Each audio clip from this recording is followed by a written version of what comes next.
a decade, Saturdays and Illegal Curve have been synonymous with one another. With insight, analysis, and interviews regarding the Winnipeg Jets, the Manitoba Moose, and all around the NHL, here are Dave Minuk, Ezra Ginsburg, and your host, Drew Mindell. The Illegal Curve Hockey Show starts now. Good morning, Winnipeg. Good morning, Manitoba. For all those joining us live this morning on our YouTube channel and all of our social media platforms, we say good morning, universe, and welcome to the Illegal Curve Hockey Show. With Dave Minuk, with Ezra Ginsburg, I am your host, Drew Mindell.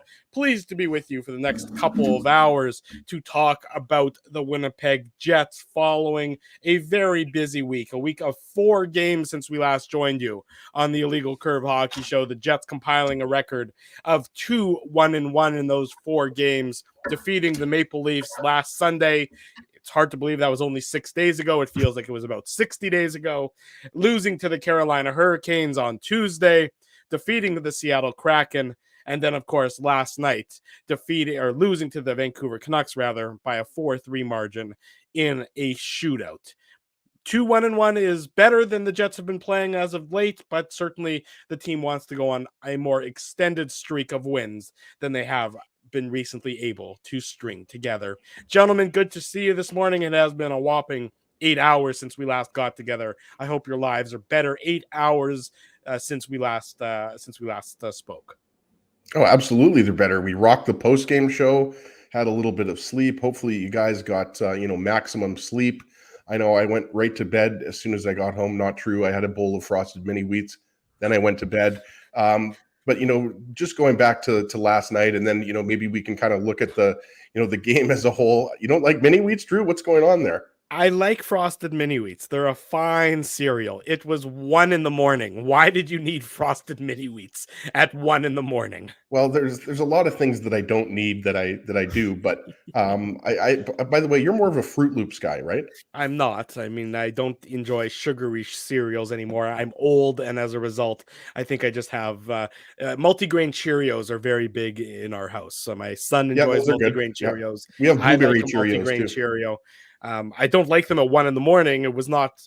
It was not in. It was not in my realm of thought process to go have a snack after the post game show ended. Well, Drew, and the viewers and the listeners on the podcast might be surprised to hear this, but like you don't inherit a body that's 240 pounds, right? Like you have to build that 240 pounds up, right? So that includes eating frosted mini wheats at 1 a.m. But enough about our breakfast cereals. I don't know. It seems to be hot in the chat. Frosted Flakes. I'll also give a shout out. The truth of the matter is, by the way, for the record, I'll jump in here. Rob Mahoney. I actually love regular shredded wheats, but I've loved them since I was a kid. They're good. I also indulge in some sugar cereals. Regular shredded wheat. You might as well just take a chunk of a hay bale and put some milk in it. It's actually delicious. You don't know what you're missing. Well, what I was going to say, it's actually, that's probably the healthiest thing you've ever eaten at 1 a.m. Let's be honest. There was the time when, before you were married and a civilized human being, weren't you frying a hamburger at 3 a.m. that you then passed out and forgot and left on the stove or something? Yeah, that did happen once. I also woke up once with a full piece of pizza, under my back, which was probably a bit of a low point for me in my life. We have the clip. And then you ate it. Yeah. Well, it's pizza. I'm not going to let pizza go to waste, Dave M. We have the audio of that story that we can we'll bring up one day, just because it's still hard to believe that nobody wants to see that. You're a functioning human being. Well, functioning, I guess. Semi-functioning. But, getting back to the Jets in last night's game, guys. The chances the Jets had in overtime, the chances they had in the third period. I mean, they could have easily got the clean 2 points. So I think, when you're looking at just those 2 games against the Kraken and the Canucks, obviously the game against the Kraken was extremely impressive. The Jets deserve full marks from start to finish. They were the better team. The Kraken had a bit of a pushback, but for the most part, Connor Hellebuyck saw everything, a lot of shots from the outside. And then last night's game, second game of a back-to-back, you're still without Neil Pionk. And then obviously Wheeler goes down, but you're still able to, pretty much control overtime and almost get that extra point. And then obviously, in the shootout, they weren't able to solve Thatcher Demko. But Carolina is one of the best teams in the NHL. I think what we saw was when the Jets play a team like that, or a team like the Islanders, even though the Islanders are in the basement of that Metro division, those are kind of the teams that the Jets struggle, right? Those teams that have, really good defensive structure. So yeah, 2-1-1 is a pretty good record. You'd like to have, one more point from last night's game. But look, you've got a lot of time between, today and Tuesday. You can rest. The Buffalo Sabres are not a very good team. We're going to have Marty Biron on to talk about the Sabres. I mean, this is just a team that's just continues to be a mess. So it's not like you have, a tough game when you come back. And then you do have some tough games after that on the homestand, right, Dave? Like Washington, St. Louis. St. Louis right now is down a bunch of players and a bunch of goalies, but they continue to win. But that game on Washington on Friday night, next Friday against Washington, that's going to be a tough one. One of the best teams in the East. But yeah, overall, I think, this week was much better than the preceding week when, the Jets were just trying to end that losing streak. What I wanted to talk to you guys about is, we sit here on the 11th of December, we're 27 games into the season. The Jets sport a record of 13-9-5, which is basically the definition of average. If you need to win, half your games, the Jets have basically done that. They've got a few of the loser points that are always so necessary. How does this team get more consistent? That's the question I think that bedevils the players. I think it bedevils the franchise. I think it bedevils a lot of the fans, that this is a team that, not that long ago was 9-3-3. Since they were 9-3-3 and everybody was at the top of the world, let me do some quick math in my head. I believe they're 4-6-2. So, they had a great 15 game stretch. Now they've had a lousy 12 game stretch. So how does this team get to be more consistent? What needs to be in their game? What needs to be, I don't know if it's necessarily a change, but clearly this team is now going to be at a bit of a crossroads this season. Blake Wheeler injured in last night's game, according to Jets head coach Paul Maurice. No specific timeline, but it's not going to be a short-term injury. It's going to be a longer-term injury for the Jets captain. No specifics as of yet. That won't come until Monday when the team returns to the ice. So, Dave M., how does this team get more consistent? Well, I mean, if I knew the answer to that, Drew, I'd say the Jets should put me on the payroll and start paying me some big money because... Okay, let me rephrase the question then. What needs... Hold on, you're not on the payroll? Well, he's on the Moose payroll. Yeah, maybe.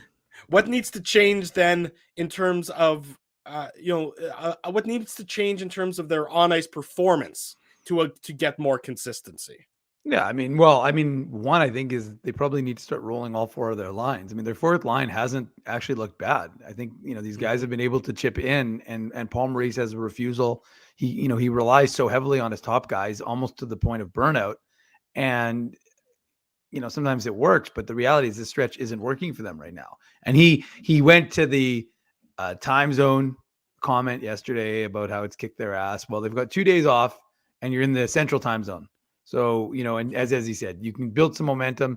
You can say it's been a bad stretch. You can also say, okay, you've won, 2 of your last 3 or whatever the number is. I guess they're actually 1-1-1, right? But no, 2-1-1 in their last 4. 2-1-1 in the last 4. But, and then you beat Buffalo and you build a little more momentum. Then you beat 2-3. And then that sets you up because you have a nice gap to kind of, again, continue to rest and recover for the Capitals, and then you face the Blues. So, does it look particularly taxing? I don't know. I mean, number one, and I know their PK has been better, obviously, with the way they've 7 straight kills. That's good. They've got a huge, hill to climb in that regard. So that's not going to look pretty anytime soon, that number for the Winnipeg Jets. But you can slowly but surely improve in that realm. I think a recall of someone like David Gustafsson will definitely give you, obviously if David Gustafsson is recalled, that's just our conjecture. It seems inevitable. It's got to be him because you're down a forward. You know that Blake Wheeler's not going to be an option for the next little while. Yeah, and you don't have an extra forward in the press box after losing Riley Nash. Well, and really, Drew, what are the options? Like, I was kind of talking to Dave about that.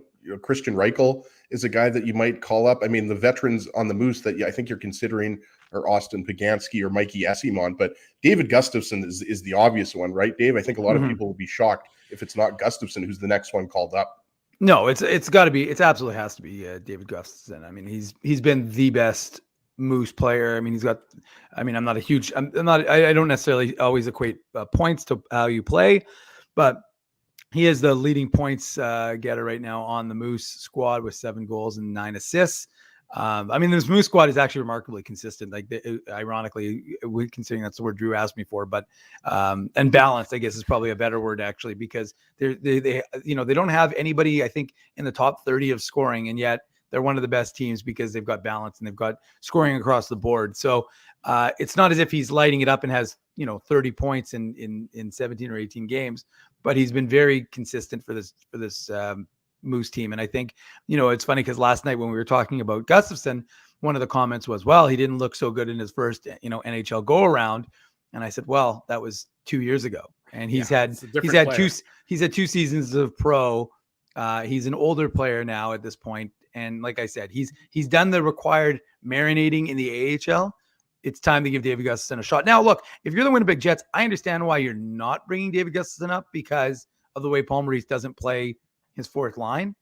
And it's not ideal for David Gustafsson to come up and play 4 minutes, 5 minutes. You're not going to get any impact from David Gustafsson in that role. Now, he may get a little more time if you're going to trust him to be, the second pairing after Kopp and Lowry. So Gustafsson with someone else, sure. But the reality is that if you're only going to play him in like a 4 to 6 minute role, sure, he can do it. It's not ideal. And I think from a Jets perspective, they, like I said, if they don't keep a guy like Andrew Kopp, well, they want David Gustafsson to be the guy who's going to step in and play that role because, like I said, defensively, the guy is excellent. And I think offensively, he's added an element over the last 2 seasons that he didn't necessarily possess previously. And we started to see it when he went back to Sweden in the second tier there, and he, playing for Tingsryd, which is his hometown, and he looked really good for them. And it was funny because I remember I talked to him when he was there, and I did like a chat with him on for the site, and it was interesting just to see like him talk about how he had added that element, and he had always focused on being defensively sound and really good faceoffs, but now he added a little bit of that offense to his game. So yeah, I mean, I definitely think he's a guy who, if you put him into like I said, a Kopp type role, you're going to have good success with him. And maybe, he goes to be, ideally Adam Lowry maybe becomes your 4th line center and David Gustafsson is your 3rd line center. I'm not saying it's going to happen. It's not, but the reality is I think he's a guy who can plug and play in any spot. And maybe, like I said, with Wheeler down, you're not going to put Gustafsson at that spot, but maybe you have a guy like Christian Vesalainen who's got a good shot, put him into a role, or Jansen Harkins, something like that. I mean, obviously, as he said last night, most likely going to be a Paul Stastny, but I think you have these young guys who you can give more responsibility to, and they might be able to take the ball and run with it. Well, let me follow up on that point, because logically, I agree with you that it does make sense that Paul Stastny would move up in the lineup. If that happens, though, does that leave the Jets' bottom 6 not depleted? But does Paul Maurice have enough trust in the bottom 6 then to be where he's going to use them and be confident in giving them enough ice time? Could you see a situation where Paul Maurice elects to keep Paul Stastny in that bottom half of the lineup in the forwards, because of the confidence that he would have there, and maybe move somebody else unexpected higher in the lineup, like a Christian Vesalainen, to Dave's point, or like an Evgeny Svechnikov, who had played so well higher up in the lineup and then was benched for the last half of last night's game. It's likely going to be Stastny, I would agree, but is that the best use of the Jets' entirety of their forward group? Yeah, I know where you're going here. I just want to take a step back because, we've been doing this show for almost 13 years, and how many years, week after week, month after month, we're talking about whether it's the forward line combinations or the D pairs. Obviously this year, the D pairs have been exactly the same. Now that Neil Pionk is out, obviously Beaulieu's in there. Yeah, I think it's going to be Stastny, Drew, but my kind of, other answer to that would be, I don't think, it really matters, to be honest with you, if Stastny is on your 2nd line or your 3rd line. I would probably say that, Vesalainen would be the next candidate just because of the way he's played. But, if we can go just back, Drew, to what you said, I wanted to get something in here about the Jets playing more consistently because, again, we don't have, the answers here. We just have kind of our opinions. and, our insights here, watching this team kind of on a nightly basis. And, I think one of the biggest issues, like we talked about, there hasn't been a lot of balanced scoring at times, right? Like a lot of the goals have been coming from, the usual suspects, Connor, Dubois, Ehlers, Scheifele. Obviously, Wheeler got his first goal last night. But I think, watching this team through 27 games, one thing that I think does have to change, in order for the Jets to put together a nice winning streak and build going into the playoffs, is I think they have to play more consistently in terms of their style, right? Because like when you talk about consistency, there's a lot of parts to that, right? Mm-hmm. But when you think about, like some of the teams the Jets have really struggled, I mentioned it, at the top of the show, right? Like Carolina, they were shut out by the Islanders. They had trouble against the Penguins. They didn't play well. That was the game, Drew, that you were there as a fan. Like, I think, when the Jets are playing the best, we know what that style looks like, right? Like an aggressive forecheck. This is a team that needs to feed off of the transition game, but it's also a team that has to be able to find other ways to score goals when that transition game is being shut down. Sure. In my opinion, teams that are able to slow the Jets down through the neutral zone and force them to play that kind of dump and chase hockey and not score, off of those kind of, speed plays where, Connor, Scheifele, or whether it's Ehlers and Dubois, there's no shortage of guys, Kopp even, guys that can, make it happen off of transition. You have to find other ways to score. And we know that, sometimes it's not always pretty to, dump the puck in and then just try to create something down low. But that's something that I would say, we've seen here through 27 games. Like you watch the game against, whether it's the last two games against Seattle or Vancouver, and then you contrast that with the game against Carolina or some of the other games. Like look at the game against the Devils. So like the Jets Leafs, have trouble with Oilers, structured teams. Exactly. And that's and I think that's kind of finding, ways to, make those in-game adjustments. Like why have the Tampa Bay Lightning been so successful and won the last two cups? There's obviously, the superstar players that they have. They have, arguably the best defenseman in the game, one of the best goalies, and a bunch of superstar forwards. But the Lightning are basically able to play whatever game, the specific game dictates, right? Like they had guys like, Blake Coleman and Barclay Goodrow and Pat Maroon that can kind of play that heavier style game. And I realize, guys, that, the NHL, this isn't 2011, and we're not talking about the big band Bruins. Like the NHL has changed a lot in the last 10 years. But I'm just saying that's something that I think, we've seen the Jets struggle when a team plays a really structured game and they shut down that neutral zone, as I mentioned. Sometimes the players get frustrated. And that's when, you need a line like, the Lowry, Harkin, Stastny line to step up and kind of get one of those quote unquote greasy goals. But isn't that on the coaching then, Dave? I mean, as he's, articulated pretty well, how the game plan for teams to shut down the Jets. And I don't think he's saying anything that's, no offense, Ezzy, that's revolutionary or earth shattering. I mean, look at the Montreal series. Sorry, Drew. I mean, that was a perfect example of a team that just they couldn't get through the Canadian stifling defense. And to their credit, the Canadians, they got all the way to the Stanley Cup final. They frustrated the Golden Knights. They frustrated the Leafs. They won't this year. But yeah, exactly. The Leafs, the Canadians aren't making the playoffs this year. But this goes back a couple of years now that, the Jets have had struggles against those quote unquote kind of defensive minded teams. Well, isn't that then, Dave, on the coach to find a way to have an alternate method of success when your primary method does not work? Because every team in the league knows, quote unquote, how to try and shut down another team. They are often varying degrees of success at that because of talent, because of, skill set discrepancies from one team to the next. But, the recipe for shutting down the Jets is apparent. And I haven't seen any evidence that the Jets have a alternate recipe to counter when those teams are able to do what they want to do against the Jets, Dave. Yeah, and I think that's what we've talked about at any point. I think it's all about in-game adjustments, right? And part of it is also like the team being willing to stick to the game. And I don't want to go too moosey here on you guys, but I thought it was one of the moosey. Yeah, but I thought it was an interesting comment from, assistant coach Eric Dubois, who we spoke to last night after the Moose game. And he talked about how the team learned, right? They learned that they had to stick to what they knew would work for them. And so not changing and not cheating and even though they lost in Laval, he felt like they started to get away from things in the third period because they were chasing the game. And yesterday, they outshoot Grand Rapids 20-6, and they find themselves in the second period. It was 0-0 after one. They find themselves down 2-0 after 40 minutes, even though they'd only given up 6 shots and they'd taken 20. And Calvin Pickard had played very well for Grand Rapids, the Winnipegger. But, they didn't change their style. They didn't need to because they were confident in the way they'd been playing, and they kept it going. And that's one instance. And then, of course, they scored 4 in the third period and won the game. But I think what I'm getting at is if you see something's working and you can think that you have that consistency in your game, then you've got to kind of stick with it to see if you can break through. However, if you see that it's not working, and it's not working in a not through one game, through 2 games, through 3, I mean, part of it is on a bigger scale. You have to be willing to adjust.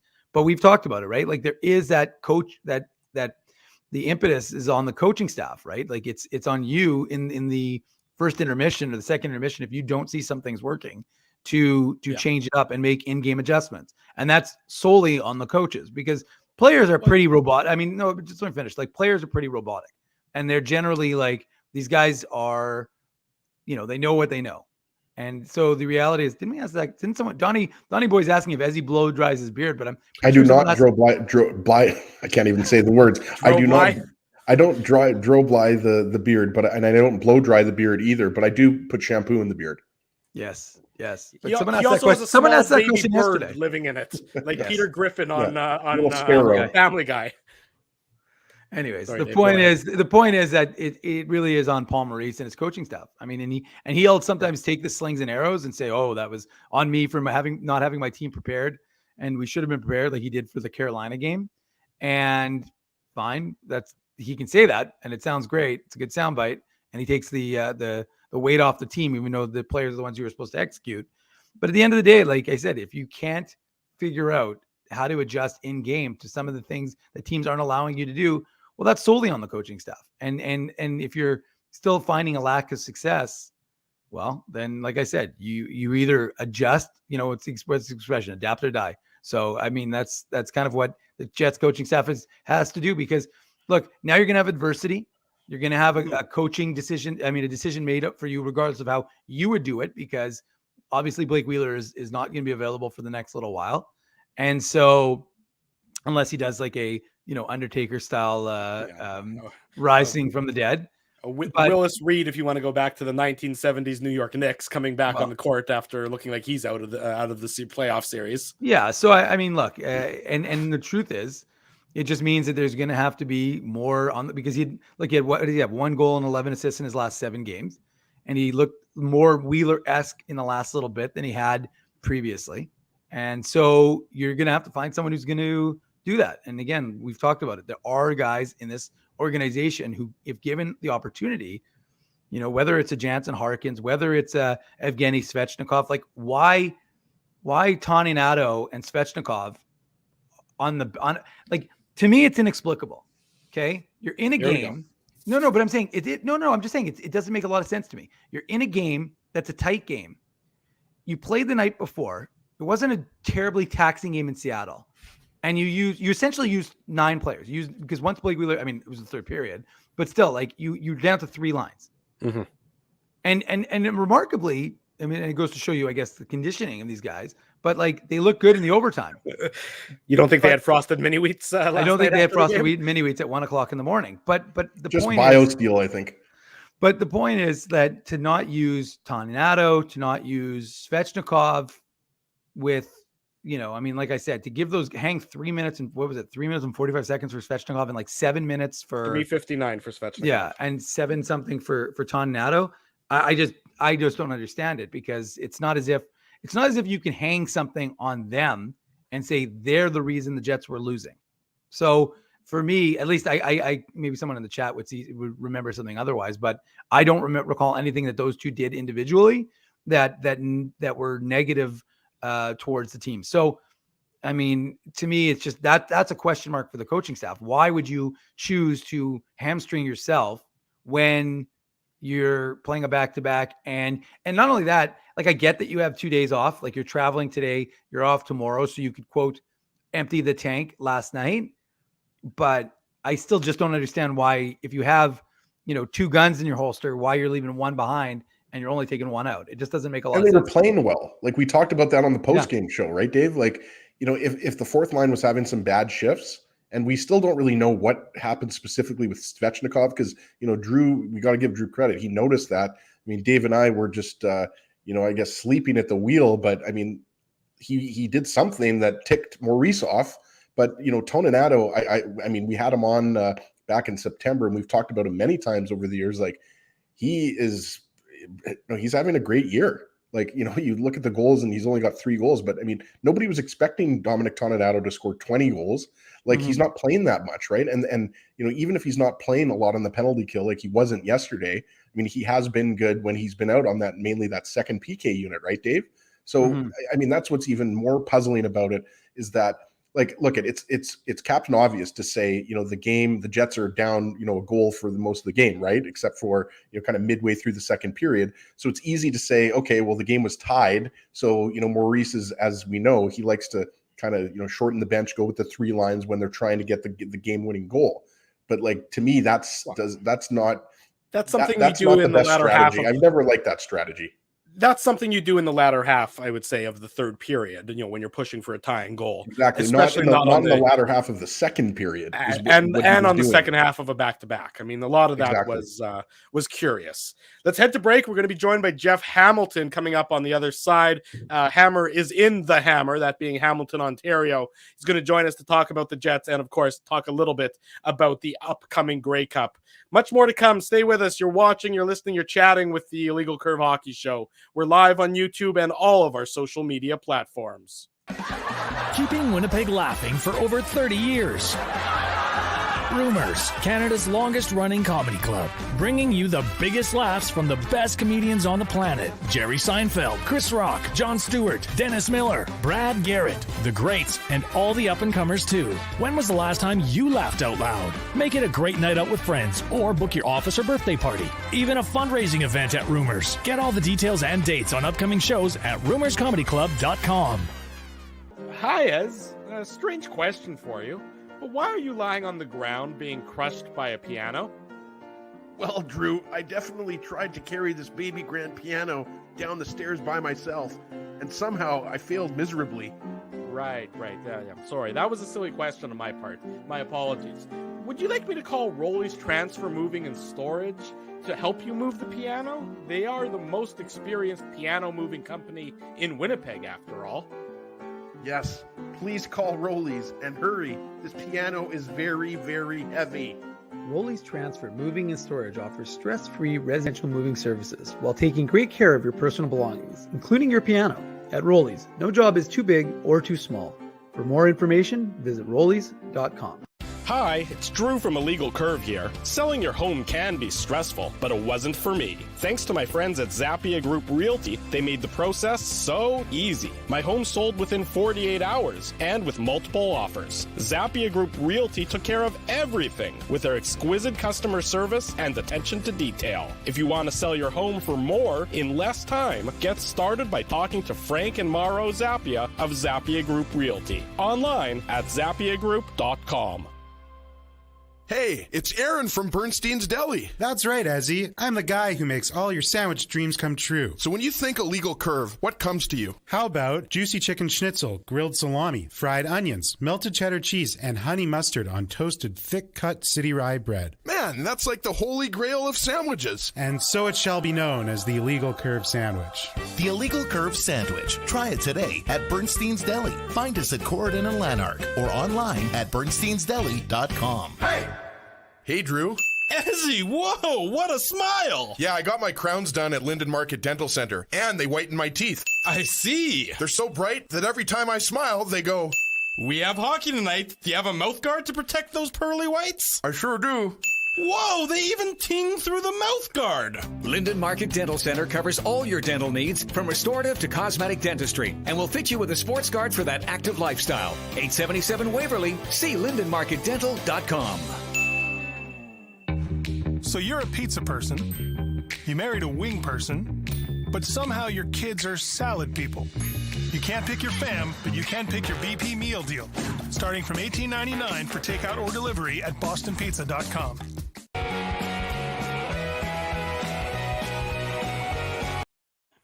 Saturday morning. Welcome back to the Illegal Curve Hockey Show. Pleased to be joined now by our good friend Jeff Hammer Hamilton, live in Hamilton. And Hammer, I gotta say, what happens when the Hammer visits the Hammer? Is it like there's a welcoming parade for you? Is it like the Nexus of the Universe on Seinfeld? I just need to know what it's like. You know, it was like when Amelie Benjamin, who used to cover the Boston Bruins, maybe she still does, visited Amalie Arena in Tampa Bay. I imagine it's just sort of chaos all around you and you're a little unmoored as a human being.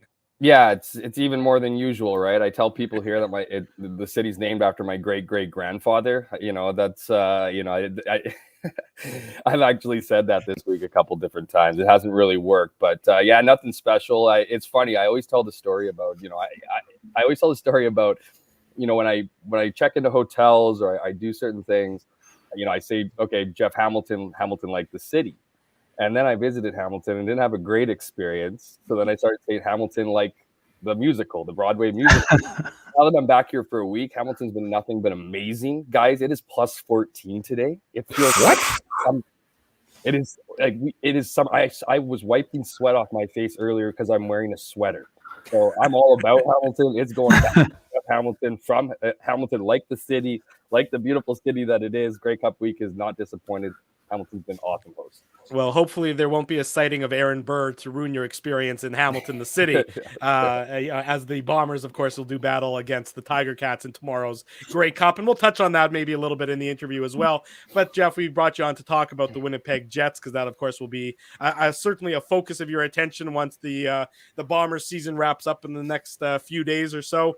The Jets now, they finished the 2-game road trip with a 1-0-1 record, a good win in Seattle, a hard-fought defeat in Vancouver last night in the shootout, but all the focus will now be on the injury to Blake Wheeler, who really looked like he played his best game of the year yesterday, and then goes down with what Paul Maurice termed to be not a short-term injury.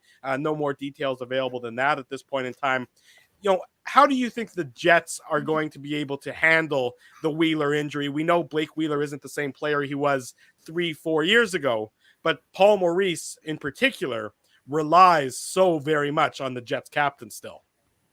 Yeah, I think it's it's first of all, it's obviously a lot of bad luck for Wheeler in the sense that you're celebrating your 1,000th game, not far off. Like you said, Drew, best game he's had all season. I mean, he looked kind of like vintage Blake Wheeler. Like, the scoring opportunities, actually scored, so he finally got out of that snide. And so it's certainly disappointing for, him and his teammates. You heard it afterwards. I mean, you don't it's bad.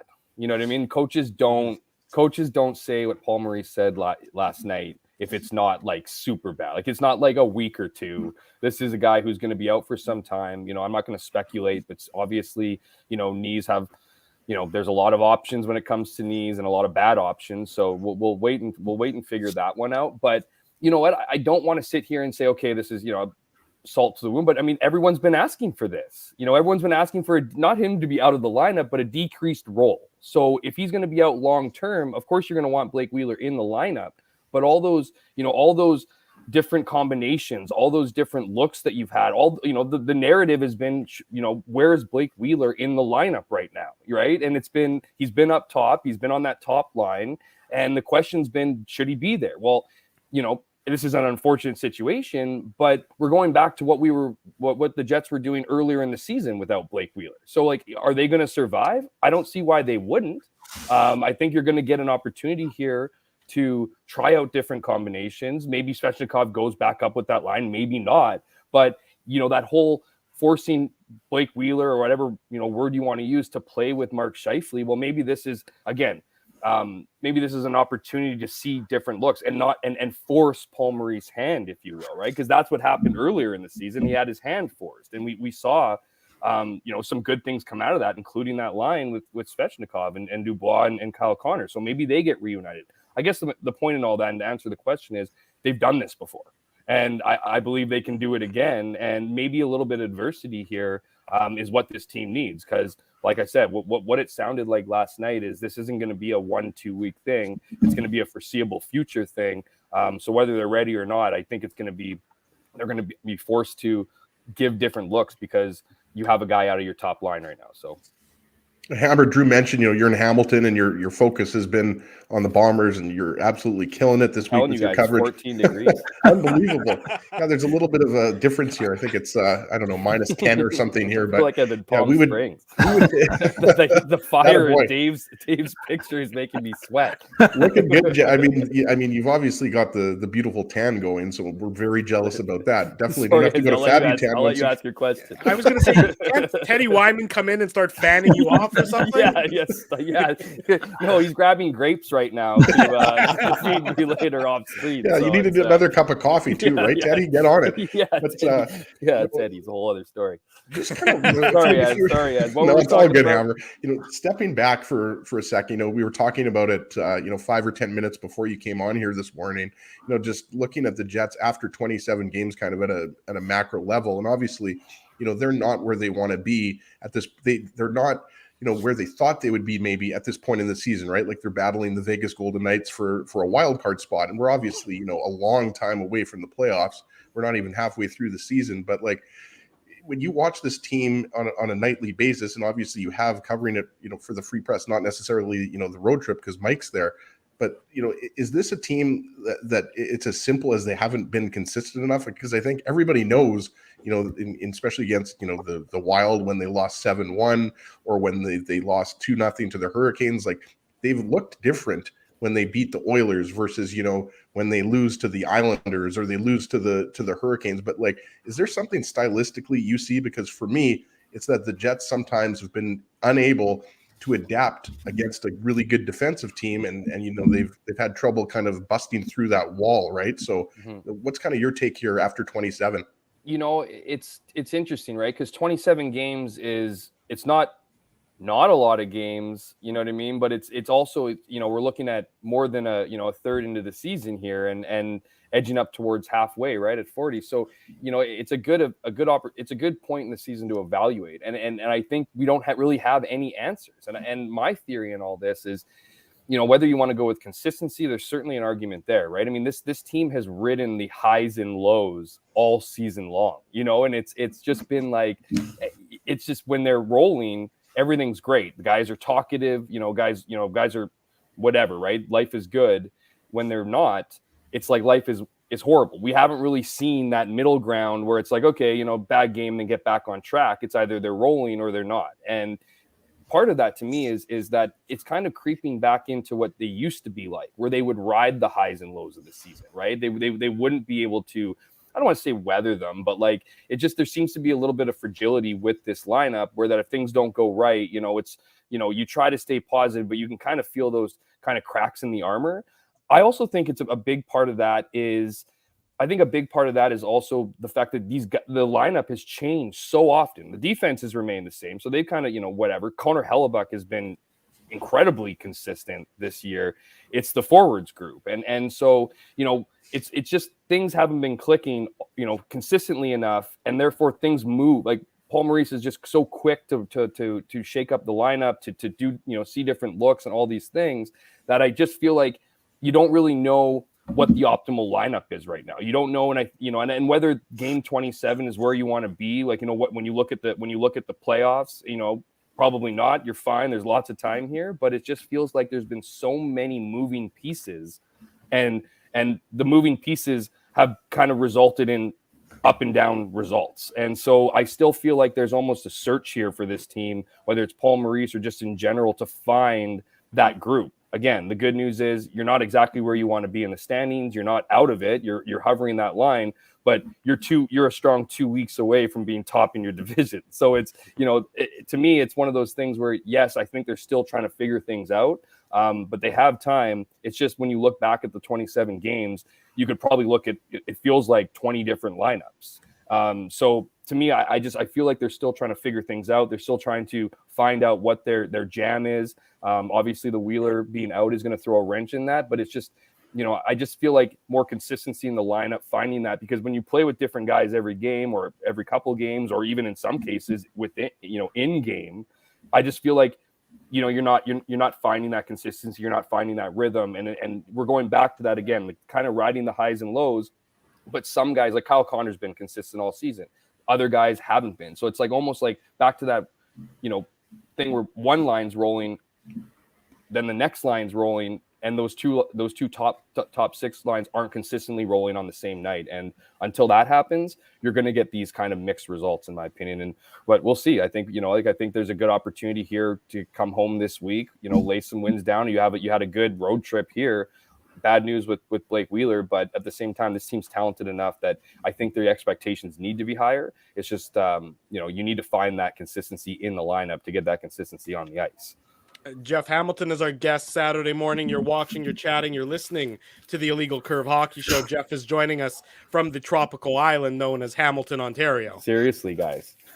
This is amazing. Who would think that on December 11th, Jeff would be wiping his brow because he's sweating in Hamilton? It's unbelievable. It might be that he's nervous being on with us. It might be the sun. He might be chalking it up to the Ted? sun. We need a cold drink for Hammer. Like we need a lemonade or something. Last night too. There's a whole bunch of factors, guys, that goes into the sweat. So is that sweat or is that booze pouring out of you? You can see you can't see the sun, but you can see it reflect off my face. I promise you. Google it. It's unbelievable. We believe you, Jeff. As long as it's not the meat sweats, I get those quite often. It's not fun. Ezzy gets the cereal sweats too. So I mean, you gotta with Ezzy, it's all sorts of things. Yeah. Jeff, you talk about consistency, and you mentioned it just quickly just now in your answer. And one of the players who just has become the driver of this Jets team is Kyle Connor.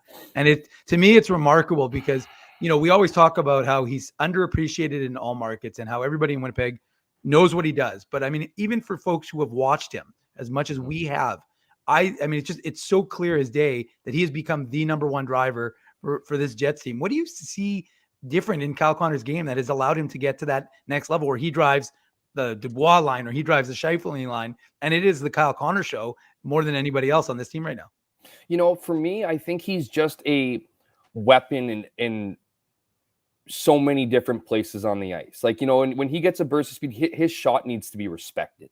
When he's got the speed, obviously, to score breakaway goals. He's got the hands to deke out goalies, but he's also got that shot, whether it's a one-timer, whether it's, rushing up the boards and, shooting on the fly, like he needs to be respected. And when you need to be respected by defensemen and a goaltender, it frees up other guys. So like when we think about driving, yes, he's got play. We've seen some really incredible stuff where he's handled the puck like Nick Ehlers can handle the puck in the offensive zone and kind of play keep away. So he's got the talent. But when you are forced to play against him or to draw attention to respect shots, because not everybody has that. You know what I mean? There's goalies in the scouting reports where, obviously you're ready for the save, but you need to respect him. So when he makes a move, like how many times have we seen it where he'll drive the net and all of a sudden, it'll be a shot from the side, but the goalie has to square up against him, and all of a sudden Pierre-Luc Dubois is smacking one in, or someone around the net is smacking one in. And I think we're seeing this real transition of a driver, right? That not only does he have the skill set, Kyle Connor has come into his own in the last 2 years, and as far as confidence, as far as how he, and I'm not saying that how you speak to reporters is indicative of your play on the ice, but you can see it. Like he's a really guarded guy, and now you can see that kind of freedom almost with him. Like he feels like he. I'm not gonna say he didn't feel like he belonged before, but you can tell he feels like a leader on this team, and and he's always had the stats. And what we're watching here is a transition from essentially years ago when Blake Wheeler went to Paul Maurice and said, "Put the kid on our line, let's see what he can do," and he was routinely scoring 30+ goals. Well, now it's the other way around.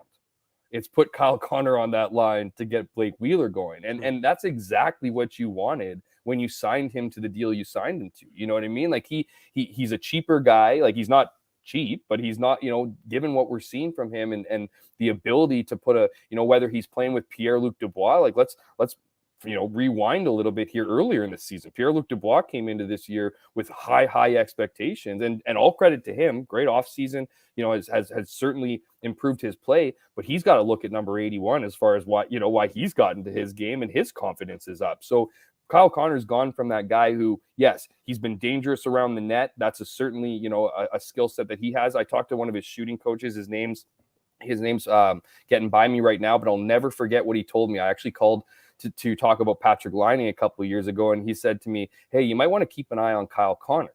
And I go, "Why is that?" He goes, "Because I don't know anybody who loves scoring more." And so he's always been key around the net. But this now he's his comfort level and his maturity and his age right now, he's coming into his prime, where if you're the Winnipeg Jets organization, how can you not be just over the moon with how he's, established himself and carried lines? Because we haven't even seen that from Mark Scheifele at certain points, even with the points that Mark's had in the past. What we're seeing from Kyle Connor is the points, not only the points, but the dominance, and the dominance to bring guys with you and make them better. And, the fact that you have him playing that role in a group of forwards where you think that 3 or 4 or 5 other guys could do the same thing, it's just been, an incredible development for him, and certainly living up to all the opportunity. And that's a big thing here, guys, right? Like right from the beginning, you excel, you take advantage of that opportunity, you're going to get more. And this is a guy who's just a prime example of that. Jeff, who replaces Wheeler? Is it as simple as moving Stastny up to that spot? Or would you rather see Stastny sort of stay in the role that he's been in, and maybe you elevate one of the younger guys to try and maybe balance out the scoring on your 3 lines as opposed to loading up the top 6? Could you see a guy like Vesalainen getting that opportunity, or Svechnikov, who was effective earlier in the year but has been in the doghouse? Certainly, in last night's game was in the doghouse. Yeah. Which way would you see? Do you think it's going to go? Well, I mean, if you think about it, if you go back to when Blake Wheeler was out of the lineup and Mark Scheifele was out of the lineup, like, why wouldn't you go back to that lineup, right? Sure. Why wouldn't you go? I mean, whether Svechnikov's in the doghouse or not, or style of game, I mean, that does force you to, juggle those 2 lines completely, but it also puts Mark Scheifele back with Nick Ehlers. So, maybe there's an opportunity there. I wouldn't rule it out. Paul Maurice has a history of going back to things that worked, and I remember being in Edmonton and him telling me that he had a lot of time for that line, and 2 games later they were gone, and everyone was saying, well, what happened here? It went back, and then the snide. So, like, the thing is I tend to think he would go back to that lineup, because I just think that's the, it worked the first time. And now if it works again, I mean, there's really, how do you not stick with it? So, I mean, I think there is an opportunity to plug and play with Stastny, but if you're asking me, I think you go back to that line and you put Connor back with Dubois, you know what I mean? And see what happens, and there's a lot of nights where that line was enough to carry the whole team. So, we'll see what, we'll see what happens. But I just, with precedent there, I don't know how you don't at least go back to or try it here in this stretch. You're going to have the time to do it. So whether it's next game or, in a few games, I just think that's ultimately the optimal lineup you have to go with. Yeah, I think most of us here agree with you, Hammer, because it also just not only, can you depend on that line, but it also kind of gets Svechnikov out of the doghouse, right? Like, he just it puts him in a position where he can succeed. Like, this whole idea that, like, this argument that Svechnikov's a top 6 player, I'm not going to make that argument. Maybe he is, maybe he isn't. He's certainly capable of playing on that line, so why wouldn't you use that, right? Especially if you're burying him down in the lineup and you're not getting those results. Well, you've seen those results before. He obviously has a chemistry with Dubois. Kyle Connor's making everybody look good. And go back to a normal NHL team that doesn't put their best 3 players or their perceived best 3 players on one line. So, I don't know. To me, it just seems like common sense. But, we'll see what happens. Jeff, what did you think of the overturned call? Because obviously in the Carolina game, I wasn't on the post-game show, wasn't watching that game live, but obviously, the Jets fans, they wanted that goaltender interference call on Sebastian Aho. And then obviously, everybody has seen, Paul Maurice and the, the nice words that he likes to use after. That just replaced the new gifts, right? Absolutely. A one-up himself. Yeah, it's been a few years, so he needed to give us some new material, right? But obviously, anything to replace the waving Maurice gif, anything at all to replace that. Basically, that won't be replaced. Yeah, I know. What is goalie interference, and did they get it right last night? Because as Andrew Kopp, Dave talked about it on the post-game show. Yeah. Kopp mentioned, like, just because Thatcher Demko didn't have an opportunity to go across and make the save, you still can't interfere with the goalie. But, like, how big of a problem is this right now? Because it does seem like you're seeing players not just on the Jets but across the league really scratching their head and wondering, like, what is actually going to be called goaltender interference and what isn't. Yeah, and I think as you mentioned, Andrew Kopp speaking last night. I mean, he didn't have a problem with the no call. He had a problem with the no call in relation to what happened against the Jets and against Carolina. So it's not like he was saying, they it should have been a goal. I'm sure he obviously wanted it to be a goal. But it's just finding that consistency. And I think one of the issues with the NHL, and it's not just the NHL, right? I mean, the NFL's had problems with replays. Every league has problems with consistency and calls. Was it a catch in the West Final last week? Yeah, exactly. CFL has all these things that happen. It's just the problem is you don't really get a really good explanation. You know what I mean? Like, and you can use some of the verbiage in the calls. Like, we get the emails that break it down, and you kind of go, well, you could apply that verbiage to this other goal, right? And it just seems like, I don't know. So how do you fix it, or how do you get more consistency to it? I'm a real proponent in, there's some things where you need to make a decision on whether he was disrupted. And I mean, that one's kind of on the line because yes, there's contact there, but is he going to make the save? You know what I mean? Is it not just, and if that's the case, maybe even that's more subjective. So maybe I'm just making it worse. But I find a lot of these things where it's like, there is a reason why you can't get in the crease. You need to be careful about those things, and I just find that, in a lot of these instances, you don't get the justification that really makes a whole lot of sense. And you also don't, when you look at the goalie's position, you go, well, I don't think he's making that save anyways. And so, it's kind of almost like a last ditch effort. And I understood the frustration, but I also get the challenge because, you can't do that. Like, you can't touch key point in the game, right? Key point in the game, of course. So we've been talking about this for a while, and I just don't know how you find the consistency. And I think, and the reality is you're going to have very different opinions depending on what side you're on. So the Canucks aren't saying that this is the problem. You know what I mean? It's really whoever it's against. So I don't know. I find one of those things where it's almost impossible to find consistency when you're making judgment calls like this, and there's varying factors. But it's just unfortunate when they, kind of things like this decide games, and that's my issue, is that you're breaking down the smallest things. Like if the referee isn't calling it at live in action, then you're going back to the minute details of a replay. And I don't know. Yeah, no, you're right, Hammer. There's definitely, I think we'd all agree, and most of the people watching or listening on the podcast would agree, there's too much gray area right now with goalie interference. There's not enough gray matter in this room, though. That's not an issue. No problem with that. You're on mute, Dave.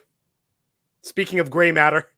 Darn, sorry, I was trying to do two things. Jeff, one of the things I wanted to ask you about is Paul Maurice and the coaching staff. And we talk about adjusting all the time, but look, Blake Wheeler potentially being out for a while is going to hurt this team. But the reality is this is a team that's spent to the cap. It's also a team that's been remarkably healthy, right? Obviously you had the issues with COVID with Wheeler and Scheifele, but for the most part, I mean, I don't remember a season, obviously, with Neil Pionk. We don't know his status because obviously his suspension is done, but he's in concussion protocol. So we'll find out on Monday what's up with him. But they've been remarkably healthy back end. And so from a coaching staff perspective, it really is on Paul Maurice. They've spent to the cap. They've done everything they need to. They adjusted. They made their defense better. They've had the consistency. So how hot does the seat become for Paul Maurice, and how important is his ability to adjust in season to a potential loss of Blake Wheeler for a long time? Simply because, again, the GM has done everything you needed to do to get your team to that next level to be a quote optimum, Stanley Cup contender.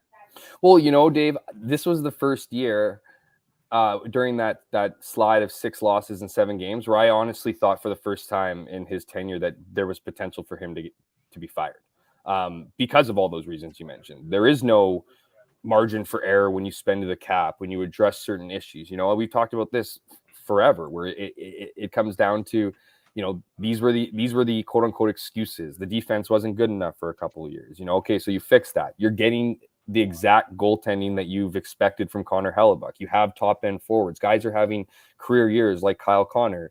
Obviously, they faced some adversity early on with COVID and Mark Scheifele being out and Blake Wheeler, and now Blake Wheeler being out again. I don't think Blake Wheeler being out is enough of an excuse. So, whether, he's going to have to weather the storm in it. And the thing is with Paul Maurice, I think, and obviously the frustration with fans is some of the lineup decisions. It's like that in every market. Where he's really good is being a player's coach, right? Being a guy who can, make, bring a guy along and run a room, right? And Blake Wheeler is the guy that runs the room for him. So that's going to be an element of this. Maybe, so I really do think that, I'm not going to sit here and say the seat is extremely hot, but the seat's capable of getting extremely hot this season, regardless of what happened with 26 last game. So, for me, this you can't hover around the playoff line. The reality with this market is Paul Maurice will need to be, something drastic will need to be happening. Like this team will need to be like 8 or 10 points out of a playoff spot for the Jets to be forced. I feel like forced to fire him, so I think that the hand needs to be first. We all know the loyalty that goes into the True North organization. We know that Paul Maurice, Kevin Cheveldayoff, Mark Chipman are somewhat similar to the Wade Miller, Kyle Walters, Mike O'Shea, and that the level of decision making process is not distributed the same way as other teams. So they're all in it together. So to have a guy that you're loyal to have a guy that you rely on heavily in decision making to replace him, you better have somebody out there. And when I mentioned kind of that stretch there with the hot seat earlier in the season, I thought a guy like Bruce Boudreau would have been not a bad option for the Winnipeg Jets. Now he's gone. So again, I'm not saying that his hiring in Vancouver has all of a sudden made Paul Maurice's job safer. I'm just suggesting that if you're going to bring somebody in, you got to bring an established guy here. Like, you're not giving, and you got to bring in a guy that's going to want to work under the conditions in Winnipeg, is going to fit the culture and all those things with the organizational structure of it all. And I just feel like there's so many moving parts in that actually saves Paul Maurice probably more than it should. And the reality is Paul Maurice is the second longest tenured coach to John Cooper. So the excuses kind of run out. Everybody else, why are the Winnipeg Jets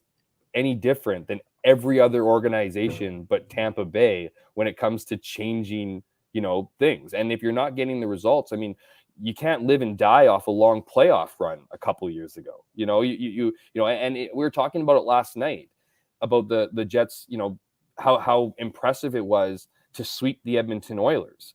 And then to get swept by the Canadiens the next series, it just went from, whoa, this team, maybe they are better than we thought, to, wow, hockey's weird. And it just kind of took away everything that they did. So to me, it's great that you have a guy who's, a genuinely good human being. Paul Maurice, there's no doubt about it. Certainly a good quote, but it gets to a point in time where middling results just aren't good enough. And when your roster suggests you should be, significantly better. So, I do think as time goes on, I think his seat will get warmer and warmer and warmer. I just don't know how long you can keep doing the same thing without results. So as much as they are talented, they could, do damage this season. If, I might make predictions, but if you're out the first round of the series, this is just the same story, and especially with this year, you have to think that he feels a little bit more pressure given who he has at his disposal, given how much they've spent. But I just love to be a fly on the wall in True North's, offices when things aren't going well. Do they even go there? Do they even has it ever been suggested?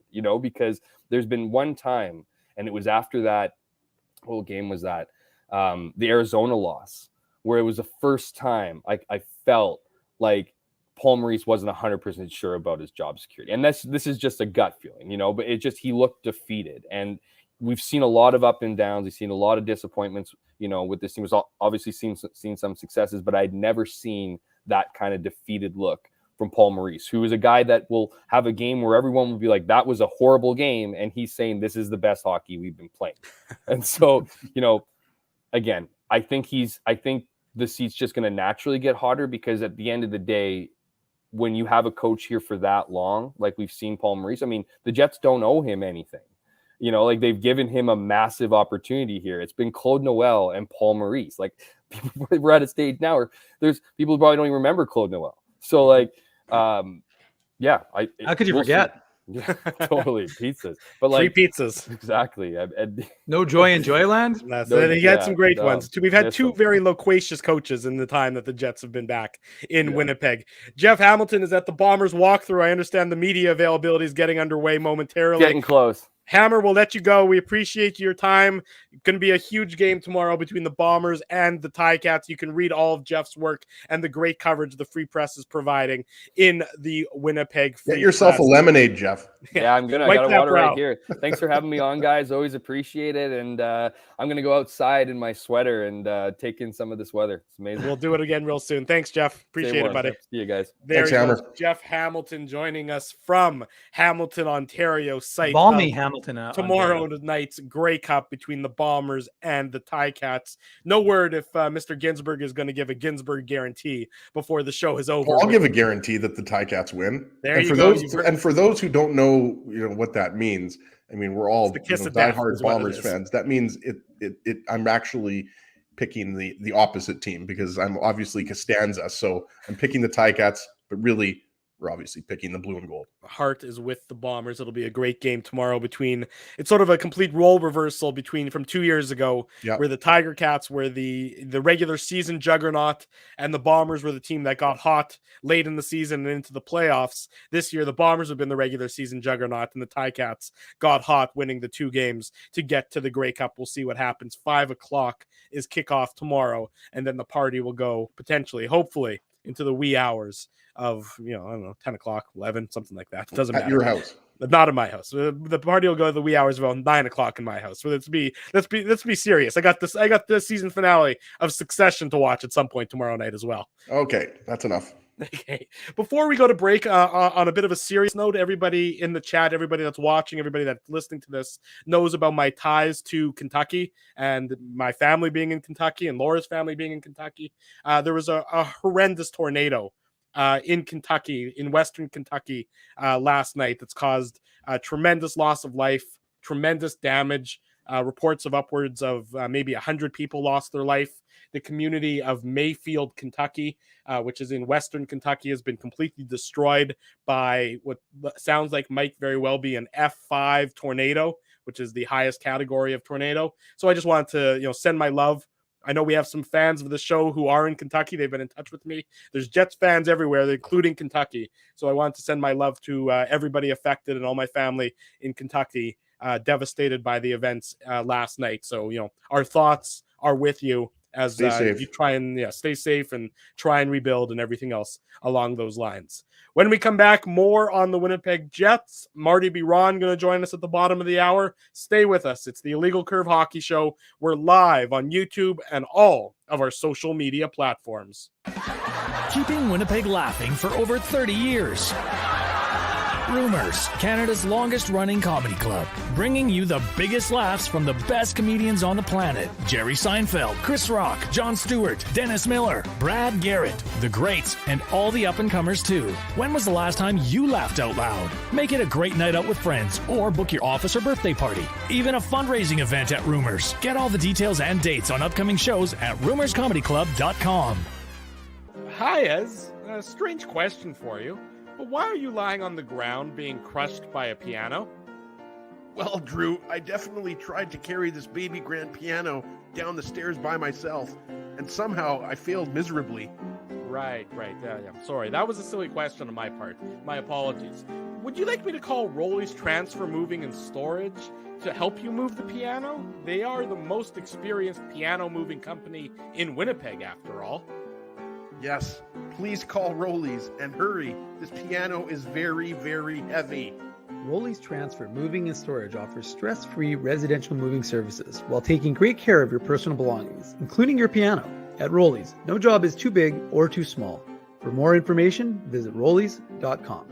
Hi, it's Drew from Illegal Curve here. Selling your home can be stressful, but it wasn't for me. Thanks to my friends at Zappia Group Realty, they made the process so easy. My home sold within 48 hours and with multiple offers. Zappia Group Realty took care of everything with their exquisite customer service and attention to detail. If you want to sell your home for more in less time, get started by talking to Frank and Mauro Zappia of Zappia Group Realty. Online at zappiagroup.com. Hey, it's Aaron from Bernstein's Deli. That's right, Ezzy. I'm the guy who makes all your sandwich dreams come true. So when you think illegal curve, what comes to you? How about juicy chicken schnitzel, grilled salami, fried onions, melted cheddar cheese, and honey mustard on toasted, thick-cut city rye bread? Man, that's like the holy grail of sandwiches. And so it shall be known as the illegal curve sandwich. The illegal curve sandwich. Try it today at Bernstein's Deli. Find us at Corridon and Lanark or online at bernsteinsdeli.com. Hey, Drew. Ezzy, whoa, what a smile! Yeah, I got my crowns done at Linden Market Dental Center, and they whiten my teeth. I see. They're so bright that every time I smile, they go, "We have hockey tonight. Do you have a mouth guard to protect those pearly whites?" I sure do. Whoa, they even ting through the mouth guard. Linden Market Dental Center covers all your dental needs from restorative to cosmetic dentistry and will fit you with a sports guard for that active lifestyle. 877 Waverly. See lindenmarketdental.com. So you're a pizza person, you married a wing person, but somehow your kids are salad people. You can't pick your fam, but you can pick your BP meal deal, starting from $18.99 for takeout or delivery at bostonpizza.com.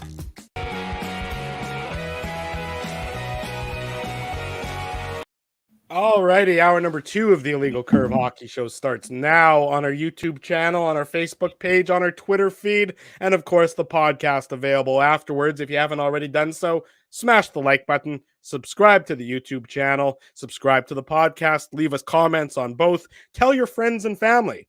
Maybe you have some diehard Jets fans who aren't aware that we're doing what we're doing here on the Illegal Curve YouTube channel. Hard to believe that. What are we doing, by the way? We're doing. What is this, Drew? Who are we? Clearly, what we're doing. It's hard to believe that it's possible that they might not know about us. But if they don't, it's not entirely impossible. Tell them. Be our voice in the public, because I try not to leave my house. That's what we ask of you each and every Saturday morning, and when we go live with the Dave and I go out in public for you, Drew. It's true. You guys are the social butterfly. I'm pretty sure the only public I go to is Canada Life Center and then back. And yoga public. And yeah, exactly right. I wanted to read a quote from you guys. This came from Murat's article in The Athletic, but I think Mike also wrote about it in the Winnipeg Free Press about the Jets penalty kill, because we know the penalty kill has certainly been a hot topic of discussion really for the entirety of the season, given how terrible it's been. It's been better the last 2 games. The Jets have managed to go 2 straight games, not giving up a power play goal, which is hard to believe for this team when they've been giving up 2 a game, basically. Brendan Dillon says, we had a pretty honest meeting this morning about where we're at. That was before the Kraken game. We're the worst PK in the league, pretty much. We've got to take some pride in that. In our room, we're prideful guys, and we know we expect a lot better of ourselves. Here's Kyle Connor. We took a look today, kind of made some adjustments, wanted to be more aggressive. You could see that today. Trying to get top down, pressure all over the ice, and not getting to the case where you're pushing them down and then back off, giving them time and space. As a power play, we know how tough that is. Carolina did that so well against us the other night. Here's Paul Maurice. We just feel there's basically 3 pieces to this. There's a structural component that we needed to almost get away from. We were in structure almost too much. There's an individual component, like those clears got to get down the ice, right? And then there's the confidence and support on the ice in terms of positioning on the ice. So we just wanted to really fill those buckets with ideas. If we're going to do this in this situation, let's get really aggressive with our kill. And I have a quote from Andrew Kopp. There's no doubt that our penalty kill has to be better. We must strive to be a bet. I'm joking. My question is, 5 minutes of quotes there, Drew. Well, I mean, it's not my fault the quotes were so loquacious, Ezzy. Why you can only use that word once. It diminishes the use of the word. Why did it take 26 games to get to this point, though? I know. I have the answer, Drew. I actually know the answer. Because they didn't start watching the Illegal Curve Hockey Show until game 25 or 26. Until after the Carolina game? We were constantly harping about the lack of aggression on their PK, and they obviously tuned into the show and listened to it and said, those guys are making some good points. Maybe we need to be a little more aggressive. And you saw it. And again, the Seattle power play isn't anything significant, but the Canucks, I think, were 17th going into yesterday's game or whatever. It was better than Seattle's, and they were able to hold them. And so that, it'll be interesting to see how they perform against a top 5 power play unit. And I'm not sure, I don't know off the top of my head whether I know Buffalo's won't be top 5, but there's always a possibility that the Capitals or Blues have a top power play. I would imagine one of them is probably in the top 10. So we'll see how they do against a better, structured, a better, more talented power play unit. Or St. Louis is 3. St. Louis Yeah. is tied for 3rd with Dallas, and they have the Stars, of course, the week after next. They have the Predators, who have the 8th ranked power play. That's coming up right after either right before or right after the Dallas game. And as it happens, the Washington Capitals power play is struggling in the bottom 10 of the league, which is unexpected. And the Sabres are actually better. They're 17th, so right around where Vancouver was last night. Okay. So the truth is that you've got to see how you can handle with that kind of newfound aggression, which we've talked about, right? Being passive wasn't, leading to success, and trying the same thing over and over again, expecting a different result wasn't working for this team. So, and I think it was Jeff O'Neill on our show who came on and said, your best penalty killer has to be your goaltender. And that's with this team, Connor Hellebuck always has to be the best. I'm pretty sure, Dave, that has been said thousands of times for the last 100 years. You're saying let's credit O-Dog, though. Yeah, I was going to say, you're telling me that you want to tell Jeff O'Neill that it's not. You still owe Jeff O'Neill a 2, Kezi. So be careful what you're saying about the O-Dog. But I think it becomes a function of, we're seeing them try something different because they knew, you're just not going to cut it. We've talked about it, I don't know how many times already. You don't need to have a top 5 power play or penalty killing unit to win in the Stanley Cup. That's been proven. But you also can't have an abysmal penalty kill or an abysmal power play. And the Jets penalty kill was abysmal. 31st overall. And I get the fact that, they dug themselves that early grave with the way they played early in the season, and that, they were never going to get to a top 10. But like I said, they can get back to the middle. And that's the most important thing, because you lose just too much momentum when you're giving up goals on the PK. And so to me, that's one of the areas they needed to change. And so the one word we've used throughout the course of the show already, Drew, is that word consistent. So if the Jets can keep that consistency in their penalty kill and maintain what they're doing, and why wouldn't you? Hockey players are creatures of habit. You're having success doing something. So if you're having success doing something, there's no reason to deviate from that which has made you successful. And it's also, Dave, it's not personnel this year, right? Like in past years, you'd say, okay, well, maybe, the Jets don't have, the group of defensemen or the group of forwards to have an effective penalty kill. Obviously Adam Lowry and Andrew Kopp have been staples. Those are your 2 best penalty killers. But, that's not the case. Like we talked about, Logan Stanley, Dylan DeMello, Brendan Dillon. The Jets have a bunch of defensemen that can go out there and effectively kill penalties, and they have a bunch of forwards that can effectively kill penalties. Even if you're turning to Scheifele or you're turning to Connor, you also can use guys like Dominic Toninato, or you can use Paul Stastny or Jansen Harkins, right? So I think that's the biggest difference, Dave, that it's not necessarily the personnel as opposed to previous years that you're pointing to. You're pointing to systems and strategy, and Paul Maurice even used that word aggressive. And, you have to continue to do that. Your penalty kill has to look the same, whether or not it's the 22nd ranked power play or the first ranked power play. Like, look at Edmonton and Toronto are 1-2. We just saw those. The Oilers games were, I guess, almost a month ago now, but we just saw the Toronto power play. And obviously Austin Matthews can single-handedly just, score a goal on the power play. But you're right, Dave, we want to see, how they go up against the Capitals or the Blues, but you got to ride that. And that's something that I think, aside from the 3 points that you got over the last couple games, it's the penalty kill, especially in that game against the Kraken, right? Because the Kraken had those late power plays in the 3rd period, and the Jets were able to weather the storm. So I think you have to keep going with what you're doing and just try to be a little bit more aggressive, because there's only so many ways that you can play the penalty kill, right? Like, you want your goaltender to see the puck. You want to limit, the amount of traffic that is in front of the goalie. And you obviously, want to avoid those kind of odd man situations and not leave players wide open. But I think they have the guys, they have the soldiers here, that they, as Dave said, their penalty kill can, continue to be, whatever you want to call it, top half of the league, top 10 in the league.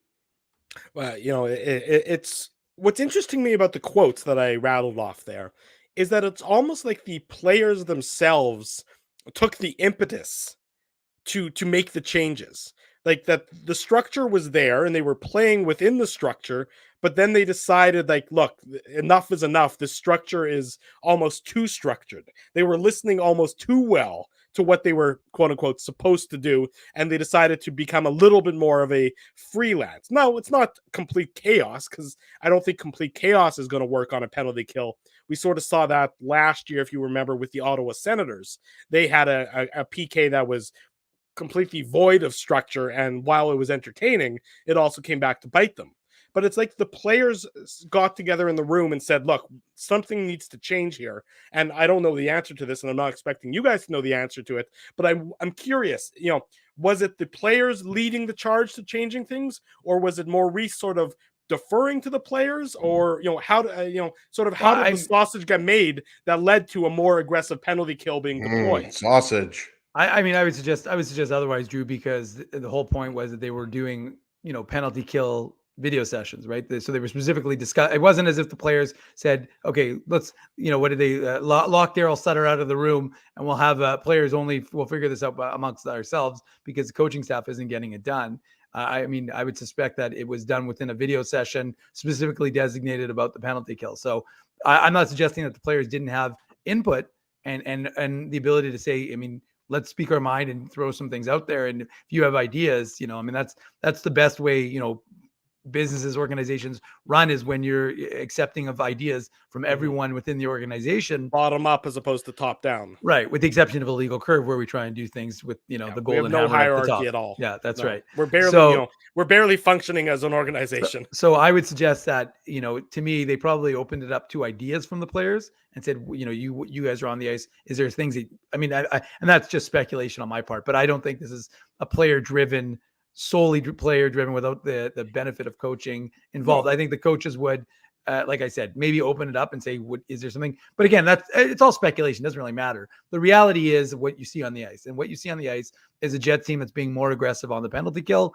and it's something that they're going to need to maintain. And like I said, you'll see what they look like against the St. Louis. St. Louis has been decimated with injuries. It's amazing St. Louis has done what they've done, given the fact that they've used their 4th, 5th, 6th goaltender. Some nights they're playing with 7 forwards, but yet they still continue to rattle off wins. So, the Jets play with 9 forwards most games anyways. What's the difference? That's by choice, though, as opposed to by circumstance. But the reality is that, it's kind of like anything. You can say that St. Louis's power play is the 3rd best, but that's the 3rd best in over the course of the season. I don't know what it is right now based on all their circumstance. So, but regardless, they do have a very effective players, and that's what it'll be a very curious thing to see. I mean, the key is obviously not taking penalties, but that's not likely. And so when you do, how do you react to them, and how can you maintain this within your system? And if you can, and you continue to incrementally get better and make your penalty go from 31st overall in the NHL to low 20s to maybe upper teens, now you've done something, because that could be the difference between a win and a loss and points in the standing banks and going home without any points. Yeah, I mean, well said, Dave. I mean, it absolutely is the case that this Jets team needs to, tighten up on those special teams, because that's really been the penalty kill, especially, has been the big bugaboo this year. I mean, if you have had a solid penalty kill from the start, there's probably a number of games that you ended up losing when you're giving up a goal or 2 goals per game that, became games you are either more competitive in, or games that you earn a point in, or games that you maybe even win outright. So it'll be interesting to see how long this newfound success on the PK lasts, because I mean, it's bizarre, because you remember last year, they started again with the PK terribly, very, very poorly. And then they were able to turn it around sort of halfway through the season. And then for the latter half of the year is one of the better PKs in the league. So you wonder, and going back to, I guess, almost the theme of today's show is the lack of consistency that this team has, where some days they look like world beaters and then some days they look like bottom feeders. And the Jets need to find that sort of happy balance between the two. Obviously, they would prefer it to be closer to world beaters than bottom feeders, but they need to get to that point where there's not as many vagaries in their game from shift to shift and from night to night. Yeah, that's a good word too. Vagaries is a good word. I like that one. I brought out my whole big vocabulary for today's show. I like it. Well, I mean, you gotta bring out those words, right, Drew? And we talked about some of the upcoming games, right? Like Buffalo, obviously, is not a world beater, but when you talk about Washington and St. Louis, I mean, these are teams that are going to be playoff teams. But the Jets are, it's going to be really interesting to see, like, as the month ends, right? Because you have the short 3-game homestand, then you're going to have the back-to-backs just before Christmas, right, against Nashville and Dallas. And so you're going to have a little break, but then you come back and you've got Minnesota, who's obviously playing really well at the top of the Central Division, right? And then you've got Chicago, and then you've got Calgary. So, like, this isn't before New Year's Eve. I mean, sorry, as you for interrupting. I mean, after Buffalo and Washington, you have, 5 straight division games. St. Louis, Nashville, Dallas, Minnesota, Chicago, 5 straight division games, and then Calgary. So from after next Friday until New Year's Eve, it's all against the West, 5 out of 6 against your own division. This is a huge make or break time for the Winnipeg Jets when you look at their schedule, because really know that in the second half of the schedule, if you're saying the second half is after New Year's Eve, you haven't played Colorado yet, and Colorado puts up 7 goals a game now. They're looking like the Avalanche we expected them to look like. So, the Jets have to look at the next, 20 days as just an absolute key tipping point in how their season is going to go, as you head into the start of 2022. Yeah, absolutely. I mean, the Central Division we knew was going to be tight. I just don't think we expected it to be tight this way, with Colorado and the Jets a little bit further down, right? But there's no doubt. And, you've got a back-to-back, but it's not, the toughest in terms of the amount of games that you're playing, right? It's actually lighter than it has been earlier in December and late in November here, guys. So, yeah, there's no doubt this is a key point in the season, not, the way they wanted it to be, right? They'd like to be battling for first place in the division. They're hoping to get there. But, yeah, you've got some tougher matchups, right? Like, this isn't at the early part of the season when you can say, you're playing the Ducks and you're playing the Sharks and you're playing some of those kind of lower talented teams in the Western Conference. But, they have it in them. The Wheeler injury hurts them, obviously. Not having Pionk in the lineup, has hurt them. Last night, obviously, his suspension was over, and we have to wait and see if he's going to be available for Tuesday's game. But the Jets, aside from Wheeler and Pionk, I mean, they're healthy, so you're not going to use that as an excuse. And they've found success without Wheeler and Scheifele in the lineup. Other players, there's a lot of players on this team that can step up. Dave, to Ezzy's point, there's something to be said for maybe some adversity being a good thing for a team to face. Mm-hmm. When it comes to injuries, when you lose a guy like Wheeler, you obviously don't want to lose him. Your team is better off with him in the lineup than it is without him in the lineup. And I know even the Wheeler haters might not necessarily be able to acknowledge that, but that is a factual statement, a truthful statement. But, it almost focuses you more. When you have that adversity, exactly, you have to be more on point to succeed than when you have a full lineup, and then when you're able to sort of run your roster like you quote unquote would or should. So it'll be interesting to you mentioned St. Louis, Dave, how they've been through the ringer when it comes to their injuries this year, and they've had COVID issues and injury issues and everything, yet they've been able to succeed. You wonder if the Jets are going to be able to emulate that. And I go back, this is a number of years now. Remember when the Jets had that incredible rash of injuries on their defense, and they had to go out and they acquired Jay Harrison from the Carolina Hurricanes? I mean, how many years ago is that now? Probably 5-6 years ago, something like 7 that. Almost. Maybe. It's been but they were able to overcome. That was 2015. There you go. So that's how many years ago it's been. They were able to overcome that tremendous rash of injuries on their back end and still succeed. So I want to see, can this Jets team keep their focus in spite of the injury to Wheeler, and not let that be a demoralizing issue. Let that not be an excuse, but rather let that be a galvanizing point to continue to get some success as we head into the end of 2021. Yeah, I mean, I think you don't have to look very far in the past to have an example of what the Jets can do without Blake Wheeler in the lineup.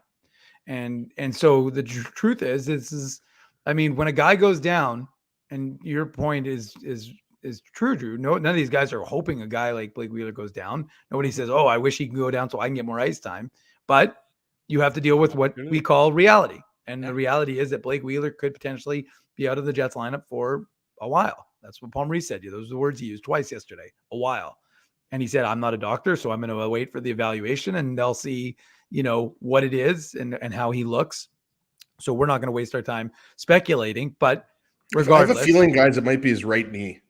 Thanks, Well, thanks, Doctor. That's a good one, Dr. Ginsburg. But the truth is that at the same time, regardless of whether it's short or long, we're going to lean towards long based on what Paul Maurice said. But regardless, this is an opportunity for players to seize it, right? And so you got guys like Evgeny Svechnikov playing 4 minutes. Well, Paul Maurice isn't going to have that luxury, because the truth is, there's guys that, like I went through it earlier in the show, there's guys on the Moose who have been playing much better and are drivers. And like I said, there's a lot, right? You've got Jeff Malott, who signed his deal with the Jets in the summer. You've got, and he's a big boy and he goes to the front of the net. Christian Reichel is one of the hardest working guys you'll ever watch play hockey.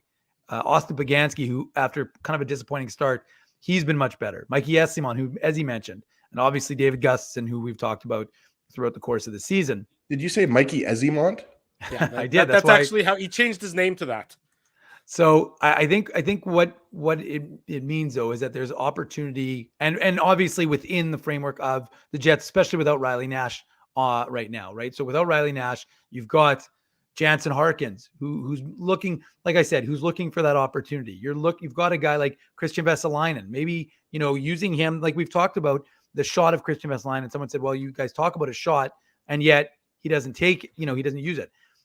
I think a lot of that is time and space. Maybe if you put Christian Vesalainen on the power play, maybe there's an opportunity there for him to use that shot and feel like he has a little more time and space. Use to that get it size, off. Dave.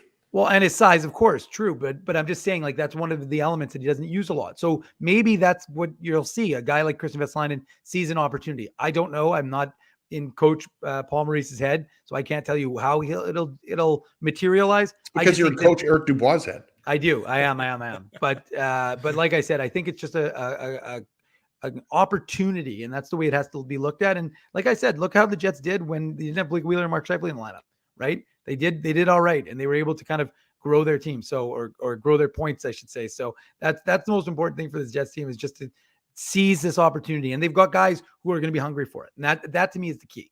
Like I said, Toninato, Harkins, Vesalainen, all of those guys whose minutes are being reduced are going to say, here's an opportunity. Last break of the show, Marty Biron is going to join us on the other side to talk about the Sabres. They're in town on Tuesday, talk about goaltending around the league. We always love getting together with our buddy Marty. Stay with us. It's the Illegal Curve Hockey Show Saturday morning. We're live on YouTube. We're live on all of our social media platforms. Keeping Winnipeg laughing for over 30 years. Rumors, Canada's longest-running comedy club, bringing you the biggest laughs from the best comedians on the planet. Jerry Seinfeld, Chris Rock, Jon Stewart, Dennis Miller, Brad Garrett, the greats, and all the up-and-comers too. When was the last time you laughed out loud? Make it a great night out with friends, or book your office or birthday party. Even a fundraising event at Rumors. Get all the details and dates on upcoming shows at rumorscomedyclub.com. Hi, Ez. A strange question for you. But why are you lying on the ground being crushed by a piano? Well, Drew, I definitely tried to carry this baby grand piano down the stairs by myself, and somehow I failed miserably. Right. Yeah, I'm sorry. That was a silly question on my part. My apologies. Would you like me to call Rolly's Transfer Moving and Storage to help you move the piano? They are the most experienced piano moving company in Winnipeg, after all. Yes, please call Rolly's and hurry. This piano is very, very heavy. Rolly's Transfer Moving and Storage offers stress-free residential moving services while taking great care of your personal belongings, including your piano. At Rolly's, no job is too big or too small.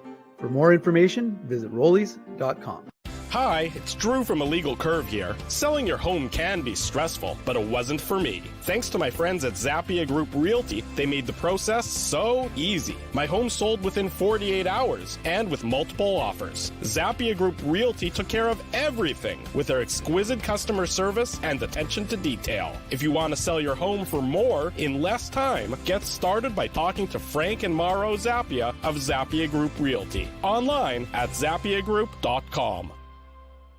Hey, it's Aaron from Bernstein's Deli. That's right, Ezzy. I'm the guy who makes all your sandwich dreams come true. So when you think illegal curve, what comes to you? How about juicy chicken schnitzel, grilled salami, fried onions, melted cheddar cheese, and honey mustard on toasted thick-cut city rye bread? Man, that's like the holy grail of sandwiches. And so it shall be known as the illegal curve sandwich. The illegal curve sandwich. Try it today at Bernstein's Deli. Find us at Corridon and Lanark or online at bernsteinsdeli.com.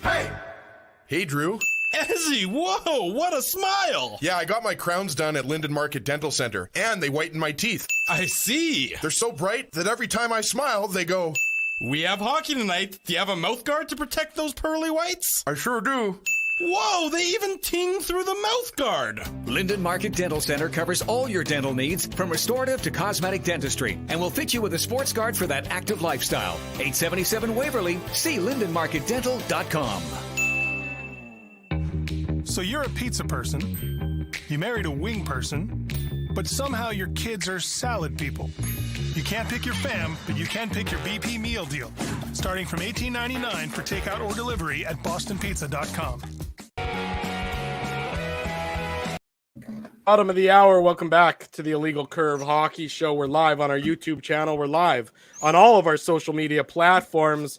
Joining us now on the show, our good friend Marty Biron. You know him from his work with, of course, MSG covering the Buffalo Sabres. You know him from his work on TSN and RDS, sporting an old school Quebec Nordique hoodie. That's a beauty, Marty. That is a beauty. That is a good I one. do have an old school Randy Carlisle Winnipeg Jets t-shirt in my closet as well. I usually put it underneath it, but I didn't. I forgot it this morning, and I should have worn it just for you guys. Well, we appreciate the sentiment. We appreciate the thought, and we'll let that oversight go just this time, though. Next time, you best be wearing it. Nice to see you again, Marty. How are things? I'm doing great. I'm actually trying to put pressure on Gary Bettman and the league to say, okay, enough with Arizona and all of the troubles that's happening down there. Move him out. I do think Houston would be pretty good, but if not, I mean, Quebec City is right there, but then we have to deal with, you know, an imbalance in the Western Conference, Eastern Conference, and all that. So I'm good with Houston, but at this point, like, Arizona's been such a mess, and you guys know it. Like, I mean, they leave Winnipeg, they go to Arizona, and then the league is like, yeah, you know what? We need a team back in Winnipeg because that's a market we need to have in Canada. And it's never been the same in Arizona, and that's trouble. Well, I can't count the number of times I've accidentally forgot to pay my property taxes for years on end. I mean, yeah. And listen, and I know Dennis Bernstein, who's a writer in LA, and I do some work with him on XM radio. He's really good at that stuff. He said, look, the city of Glendale is like $1 billion or something, like, a budget for the year. So $1.5 million from the Arizona Coyotes is nothing. But the problem is that every year it's something, right? Every year there's an issue. They've changed ownership, and from ownership to ownership, it has not been figured out. And now they don't even have a place to play next year. Arizona's kicked out of the arena.